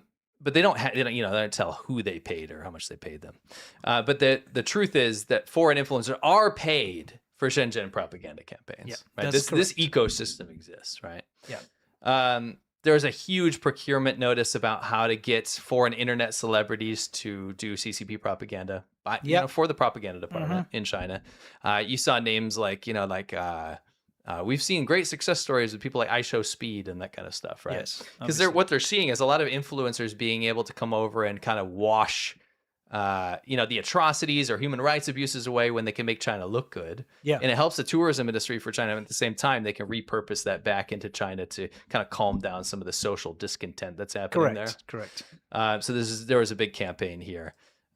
Just in this one, for example, China News Development. This was, I believe, related to Xinhua, which is like China's top state media, right? Yeah. The translation here for 1.5 million RMB, it said, to invite mainstream media, online influencers, and foreign internet celebrities to tell stories of entrepreneurship, work, and life in Shanghai. See how this works? Yeah, definitely. I mean, we know this is what they do. This is all over the place. Like, so this is just one or two of these. Yeah. The whole country is doing this right now. Absolutely. I mean, Isn't that we crazy? see every single city basically has a propaganda department or multiple. Yes. Like Nanshan is literally just a district of Yeah. Shenzhen. And what they do is they will try to put propaganda out and they will try to co-opt these foreigners and they'll pay them Yeah. and they'll take them around and Yeah. show them around, make them do videos online, social media posts and so Yes. on. And it just sucks that this stuff is filtering into real media. I know. It's dominant, right? Very quickly, they pay a state media link contractor, then they make overseas facing content. They collaborate with foreign creators, then they distribute them on overseas platforms. Then the state media amplifies the successful narratives of things that they want to push. Yes. Right? It's a big ecosystem. There was a really good video on YouTube. I should have linked it. It says like, how does China pay shills or something like that. Some guy documented how it works too. It's really Excellent. good. Yeah. This was the Xinhua linked contractor against state media, right?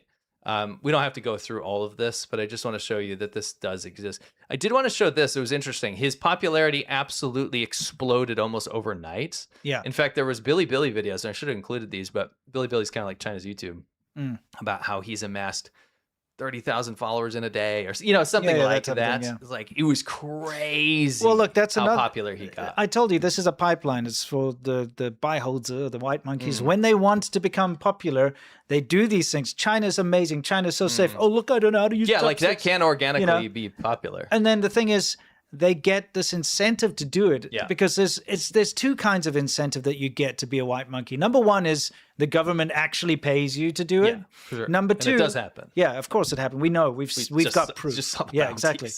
Number two is you're incentivized by the popularity. Yeah. Because once you start pushing the Chinese CCP government narrative, they want you to succeed. Yeah. And you will start to get a lot of followers. Yeah. So your social media blows up Yes. and you start to earn a lot of money and prestige through social media. So then it's kind of like you're self-motivated. It's self-fulfilling. Yeah, you want it to happen. So you continue to do the white monkey narrative. For sure. So it could be either or a mixture of For the two. sure. Depends on the person. The thing is, I did prove they are paying foreigners to do Oh, yeah, propaganda. 100% they are Yes. paying foreigners, yeah. So yeah, anyway, this is why they do it. Official propaganda in China is low trust, and you may not understand this, but China doesn't have independent media. So everything that they put out is a state narrative, and people don't trust the government there. I know you think they do, they do not. No, right? they It's very don't. low trust. So you get a foreigner to say something, and if they're mirroring what the state is saying, then all of a sudden it becomes high trust. Correct. The highest trust you can get is if you can get a Western publication to put those points out, right? yeah. And that's where this kind of all makes sense, right? No matter how this happened, it kind of worked out in their favor, right? Yeah, Here's the yeah. timeline. You got the procurement for foreign internet celebrities in 2021. The propaganda CCP department, where he is, funded this international communication project for like 3.3 million RMB. Sure. Then 2024 to 2025, they get all kinds of these social media influencers to do all this stuff for them, right?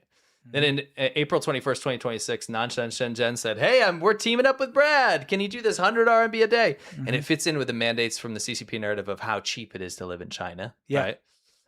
Because they know that's a weak point right now in America, how everything's getting so expensive. We can show them China's the golden alternative, not to get people to move there, but to invest in China. Yeah, and I also think it's to say coming like, out oh, we're there. better. you Yeah. know, that type of thing. Then CNBC, within 4 days, published that cost of living story. And then right afterwards, CCP propaganda outlets, state media reframed and washed the story. Yeah, completely. It's a very interesting kind of soup to nuts way of how things work. I did want to say that, this doesn't say that Brad, this guy, is paid directly by the CCP, but there is an ecosystem of how this works, and this is greatly beneficial to the Okay, Chinese government so in so many ways. I'll read what you put up here. It says, We can say Chinese state media used the CNBC story for propaganda narratives. We can say Brad's content already matched Shenzhen/CCP's soft power themes. We can say a Nanshan official-facing account said it teamed up with Brad.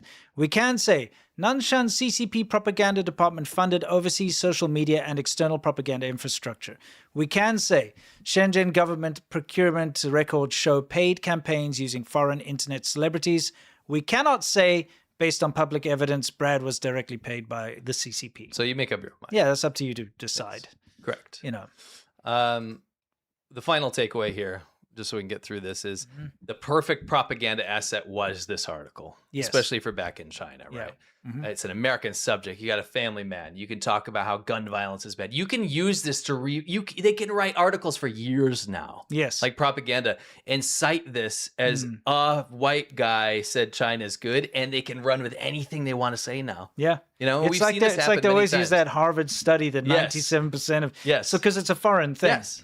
Oh, 97% of all Chinese people trust their government, according to a Harvard study that was BS and done a long time ago. Yeah, so the be all and end all is this is how modern propaganda works in China. It's not necessarily you don't have to invent a story. You can get a very, very appealing story and launder it to whatever you want it to be. Yeah, and that's what happened. It happened within a day. Yeah, within a day of him writing this. Yeah, it's crazy. You know, it's why crazy. are they allowing shills living in China to write for CNBC? By the way, what do you mean? Why is that allowed? Well, I mean, it's freedom of press, dude. You can do whatever you want. There's nothing illegal about that, bro. Just curious. Like, shouldn't they have better editorial, like, guardrails? I mean, I think it does. Do you get a North Korean, like a dude who goes to North Korea who's living in Kim Jong-un's, like, whatever, harem palace to write a story about how good, you know, North Korea is? No. But that's why I showed you how it's laundered. You know, that's how this works. Can you get us out of there? Just so you guys, if you want any of these sources, I don't know if they're quite small here. They're very small. What do you need, a microscope? There's actually 2 pages. What are these, sources for ants? Yes. Nice. Yeah, you guys can see those if you so incline. There's 3 pages of them actually.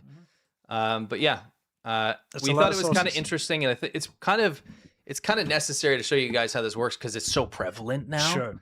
And that really grabbed my eye because a lot of people sent me that article, and it reeked of this because I've documented this exact thing before. Yeah.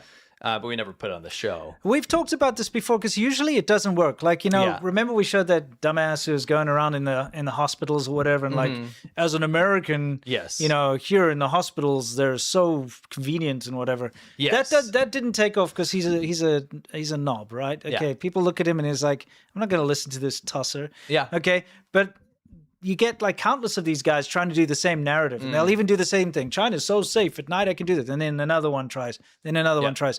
But sometimes you just hit the right guy. This guy happened to be the right secret sauce that made it work, you know? And then it went out there. But also when I saw this article, people sent it to me too. I was like, dude, get the hell out of here, because that's my city where I lived for over a decade. I know exactly how much it costs to live there. I know exactly what it's like. It's wildly expensive now. Yeah. It was way cheaper. It's way more expensive now. And even back then it was expensive. If you wanted to just kind of live in a Western type of lifestyle, you wouldn't be able to afford it. Yes. I couldn't. No. I had to live like a local, eat like a local. You know, so to see him try to say $100 for groceries for a family of 4, dude can just go somewhere and do something. Okay. You know, is what I'm saying. Sounds good. Yeah. Now this is in line. Liar, you liar. This is in line with what's happening right now. In China. Yes. Because a lot of people are taking the bait and they're saying, okay, I'm going to go there. I'm going to check it out. Right. Yeah. One thing we did want to say is that. And if you want to, you should, honestly. Yeah. If you do want to participate in the non-foreign version, but the real Chinese life, and you want to go to Chinese public schools and you want to eat local food and all this stuff, this is something. I just want to say that's one thing that, you know, people don't really discuss is schooling. First of all, it's not international school. It's not free. Even public school's not free. No. But if you were to put your child in a Chinese public school, you're giving them the biggest disservice ever. And I mean, I got a lot of Chinese friends and they agree with me, because what happens is the school brainwashes the kids into worshiping the party above all else. That means your own parents. Yeah. You have to worship the party. It's beaten into them, right? You have to study like a robot. Creativity is completely thrown out the window. Like individualism is punished. It's horrible. Your child will become unhappy.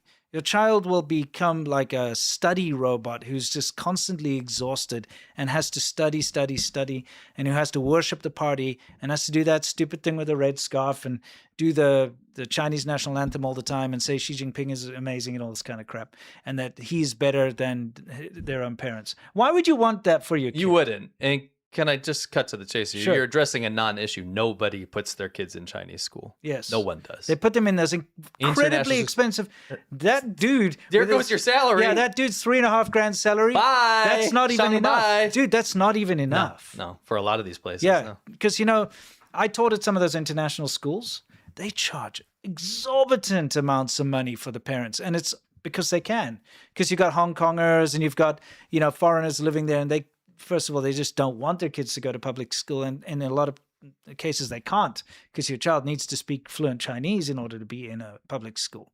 And they don't. So they have to send them to these international schools. They're so expensive. Yeah. So this guy's just making up a big fat lie about his life there, how cheap it is. And if he is bringing up his kids there, he's really hurting his kids. Let's move along. Okay. Okay. This is what you could get. Yeah, in Chinese I know. I'm place. sorry, but like it just makes me a little mad. Let's see. Yeah, I guess. Yeah, you could learn to go to school like this.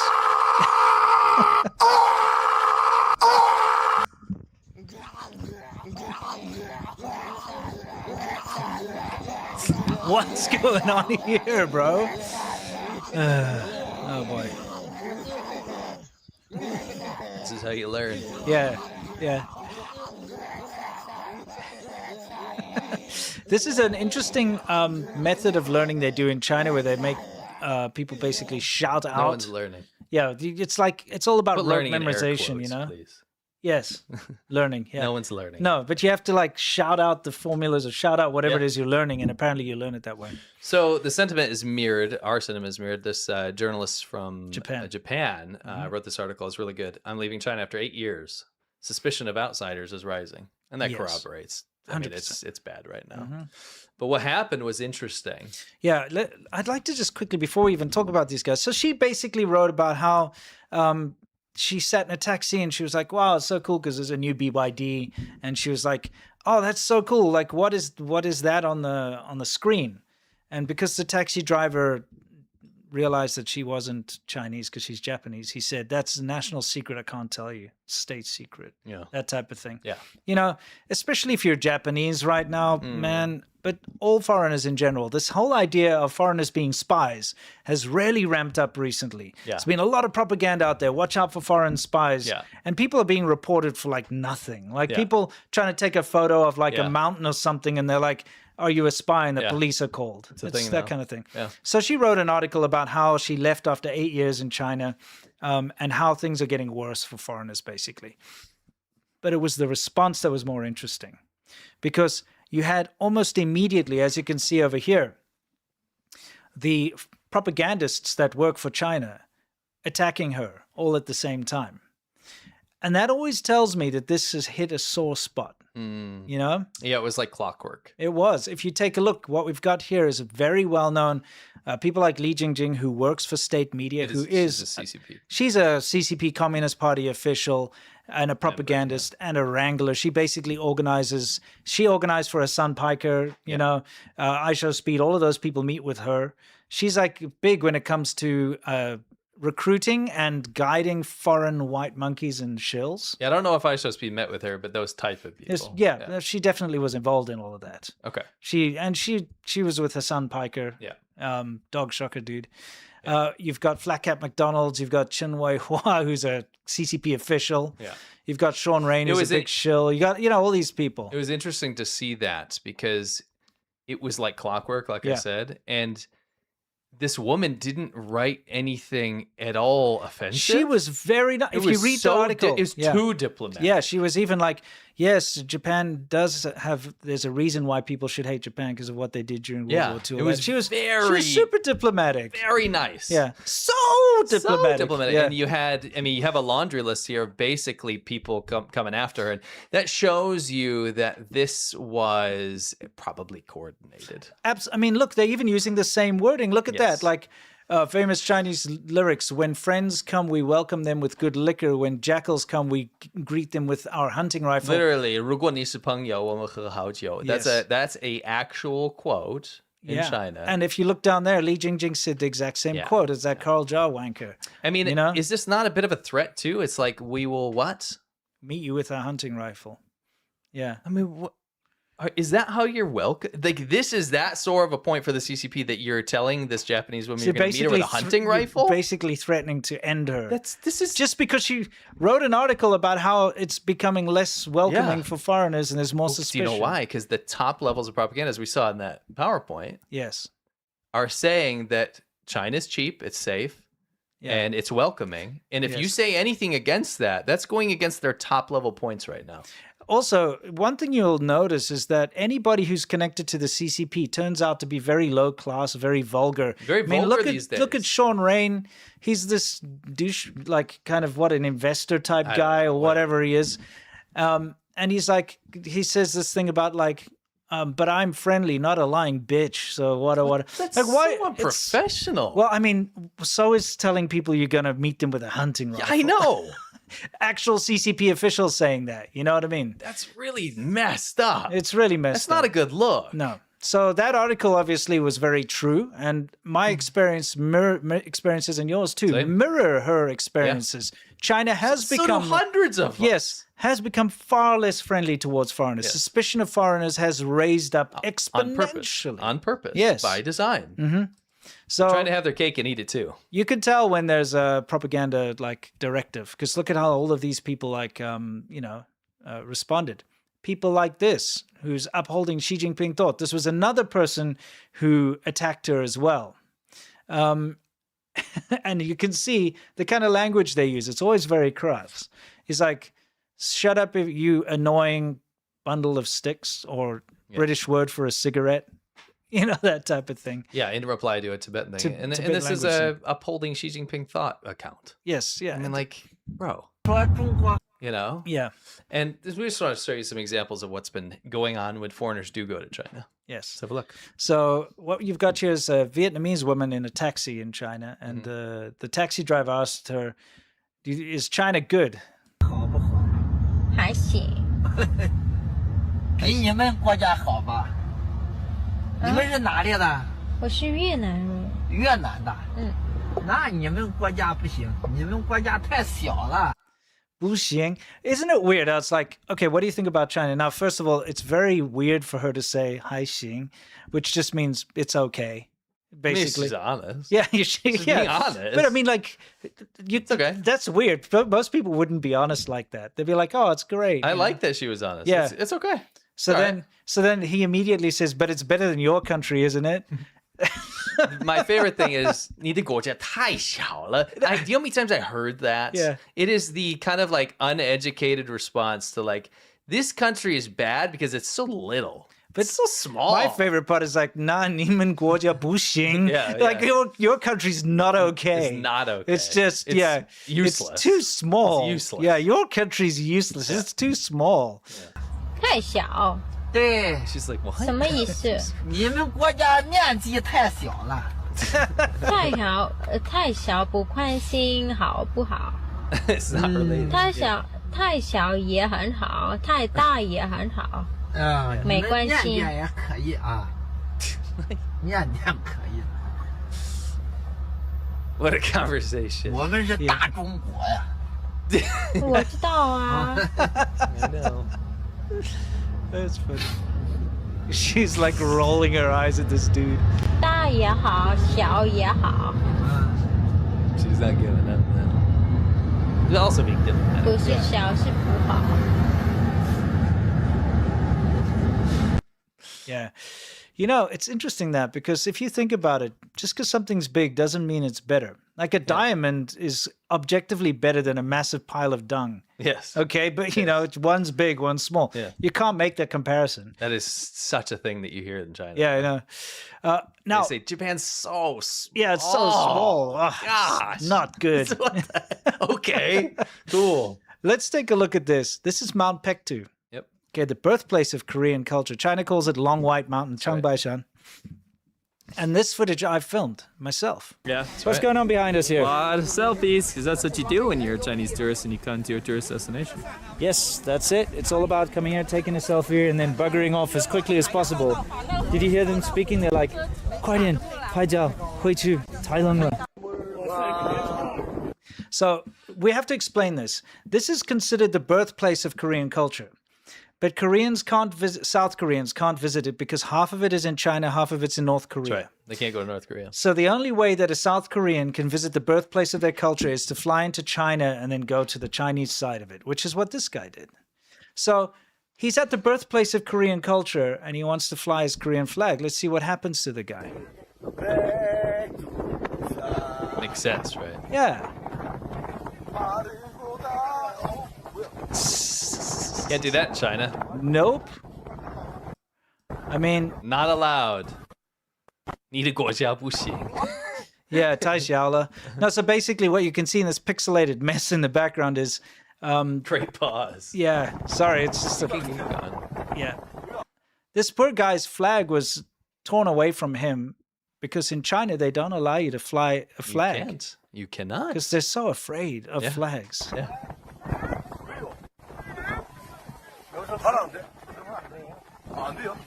Flag phobic. Yes. Well, because only China can be represented.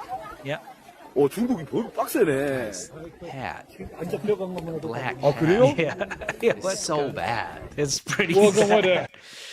Okay. Let's check out this dude. Okay. 小儿子呀，出去认识一些很有意思的中国朋友们。你是美国人呐？对，美国人的坏。 So someone asked like, "Oh, are you American?" He's like, "Yes." They're like, "Americans are bad." What's interesting in this clip, what you're about to see, is he talks him down and everything's kind of settled. But the things he has to say to get them to be talked down is just stupid. Yeah. 谢谢你的夸奖。 He's great at doing it. Yeah.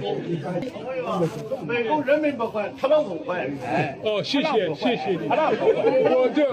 我就是普通的人，我不可以控制政府，是吧？ He's basically saying F Trump or whatever, yeah. you know, The that Chinese people are yeah, saying this. Yeah, the Chinese because they have people great respect for him. Oh yeah, yeah. He's gonna fly there, and this is what the locals are saying. 这是普通的人。普通人。没有权利是吧？没有权利。好，谢谢你们。中国很好，中国很棒。谢谢你们的欢迎，谢谢啊，再见。 You see what he had to do to talk him down? Like that, Yeah. you shouldn't have to do that. Yeah, he literally was. You were welcomed in by saying Americans are bad. Yes. Your president's bad. Then he has to go, no, I'm not the government. I'm not the government. China's so amazing. China's great. Yeah, Thank and you have to for do that. And then they're like, welcoming me. all right, F all right, off. fine. Get out of here, you dumb American. You know that we hate. Isn't that insane? Yep. I mean, and you see stuff like this. We don't sell to Americans. And then in Japanese. Yeah, and below as also well. we don't sell to Americans too. That's in China, just so yeah. you know. Yeah, of course. There's Zhongguo on the back. China. No, it is. This is very interesting. This guy is like biking. Yeah. Where was he biking to? He's like doing an epic like bicycle trip. Yeah, he's trying to get to Japan. Yeah. So, but by from bicycle. somewhere else. Yeah. So he's in Beijing right now, or in he? China. Okay. And he decides to put out his American flag. What do you think about America? Fuck you, America.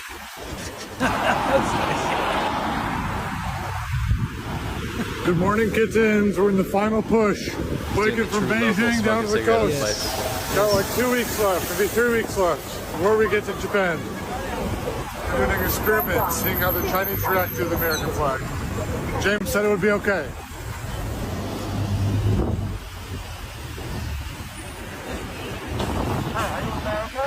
Yeah, I'm from America.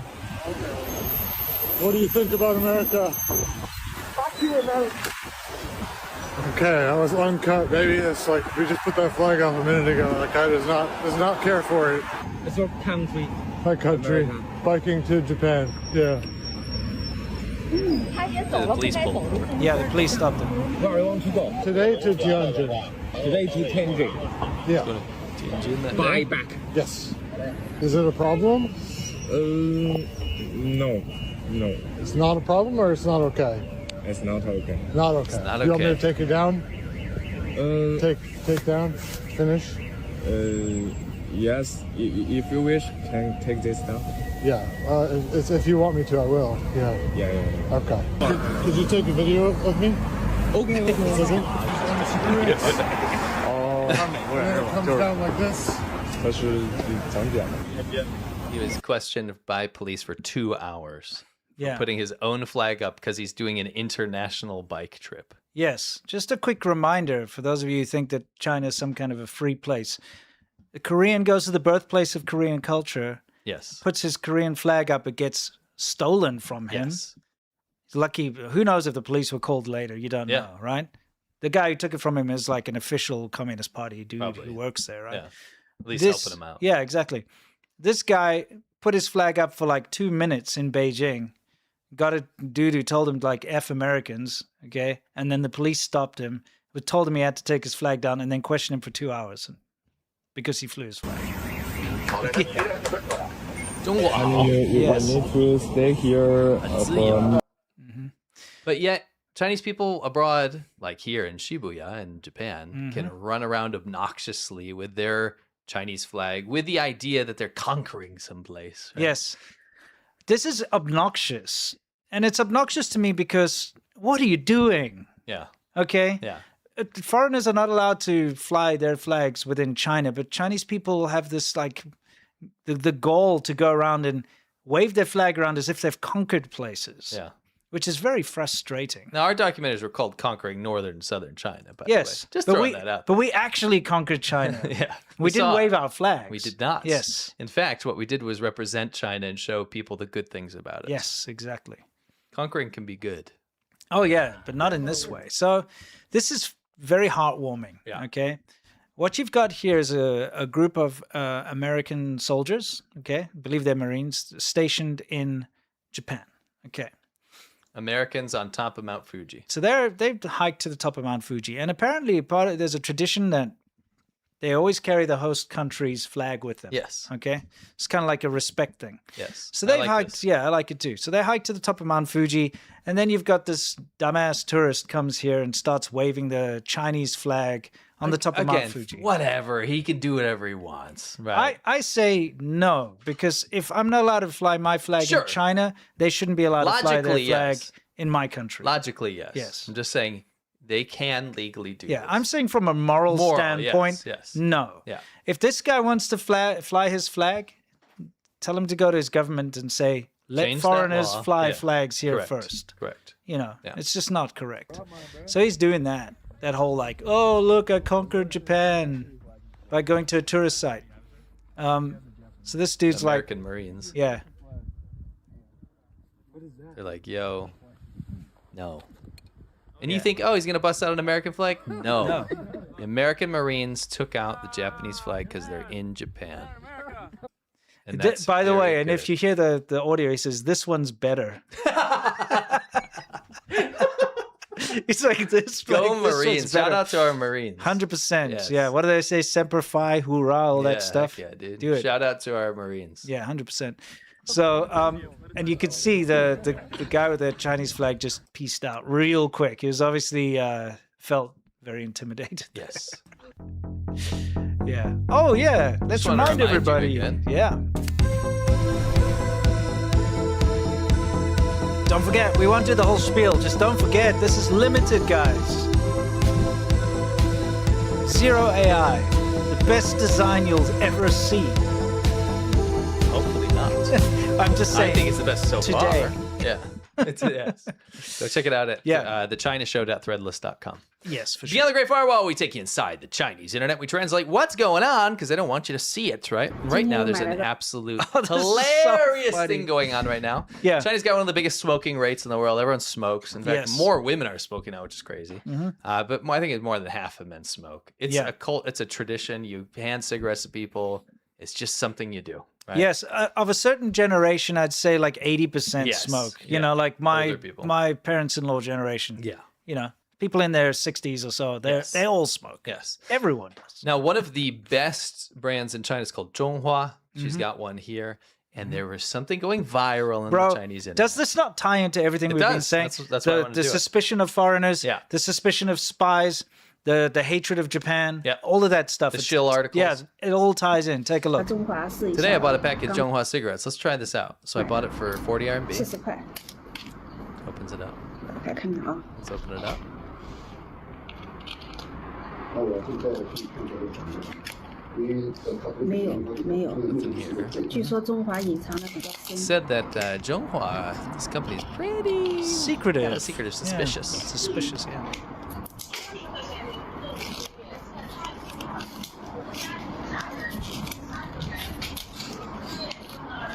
So she opens up the pack. And she finds a yellow dot and a red dot. She goes, I just gotta ask.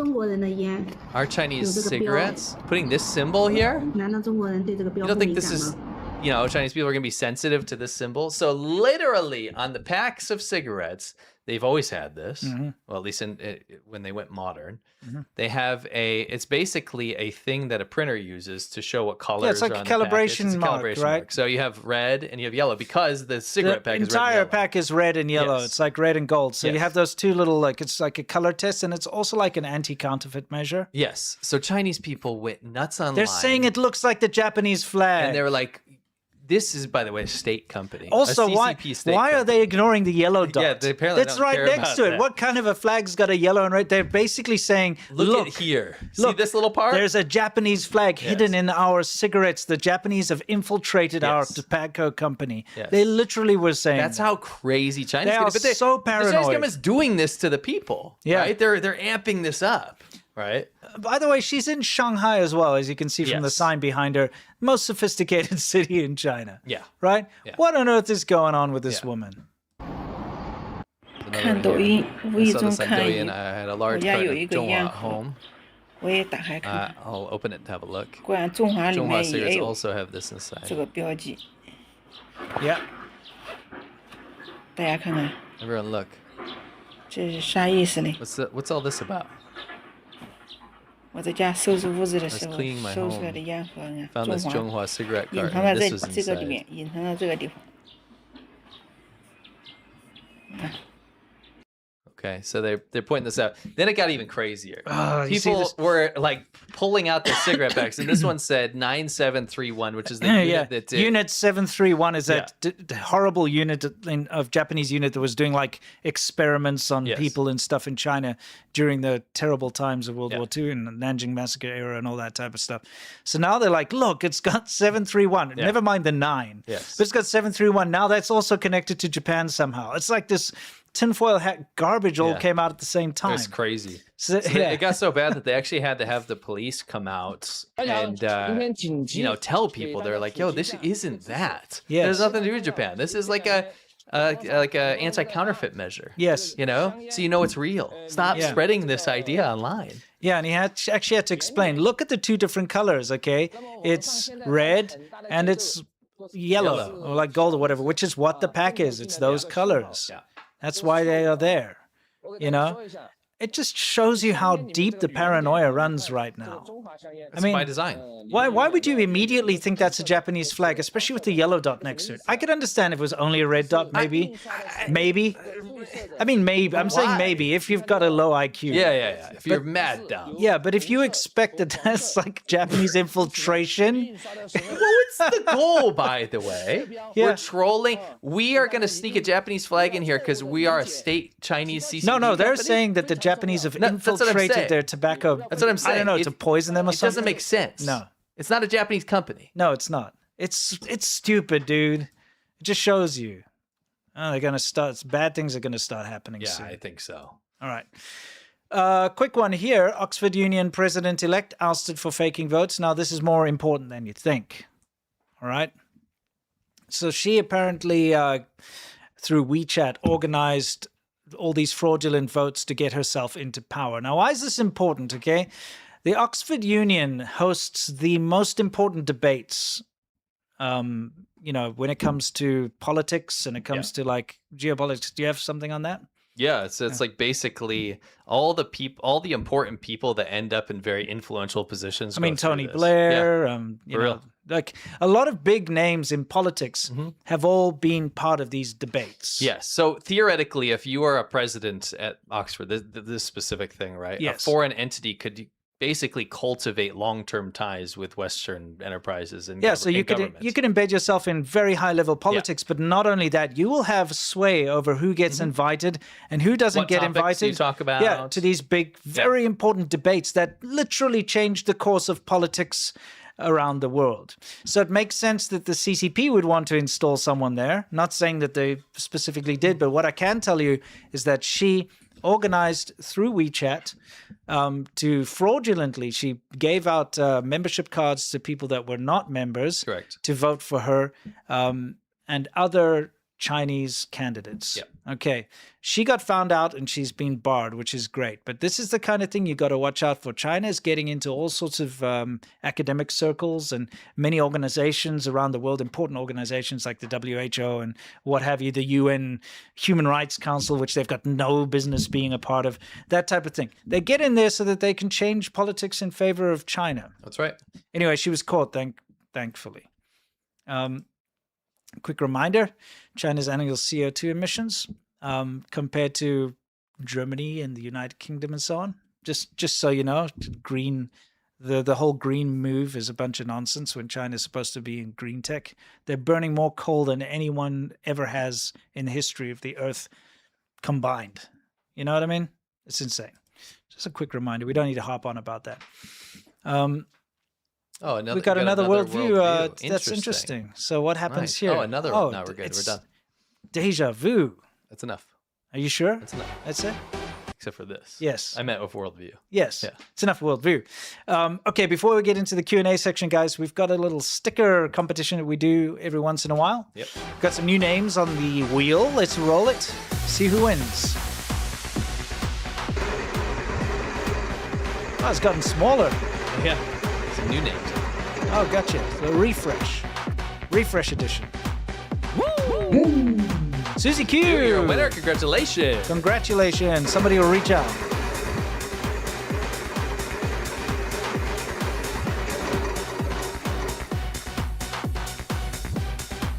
Woo! Chris in Colorado. Congratulations. Somebody will reach out. And I guess that's it. So you guys, somebody will reach out, send you a email or something, or a DM or whatever it is, and they'll get those stickers to you. Feel free to stick them on your water bottle, stick them anywhere you like. And now it's time for Yum Cha, everybody. This is our Q&A section where we answer your questions and you question our answers. It is Friday. I hope everybody's ready to relax and chill out and have a good weekend. Anyway, it's time for us to loosen the tie and get into it. If you're not watching us live or on the weekend, we say farewell. Farewell. And stay awesome. And for everyone else, let's get stuck into it.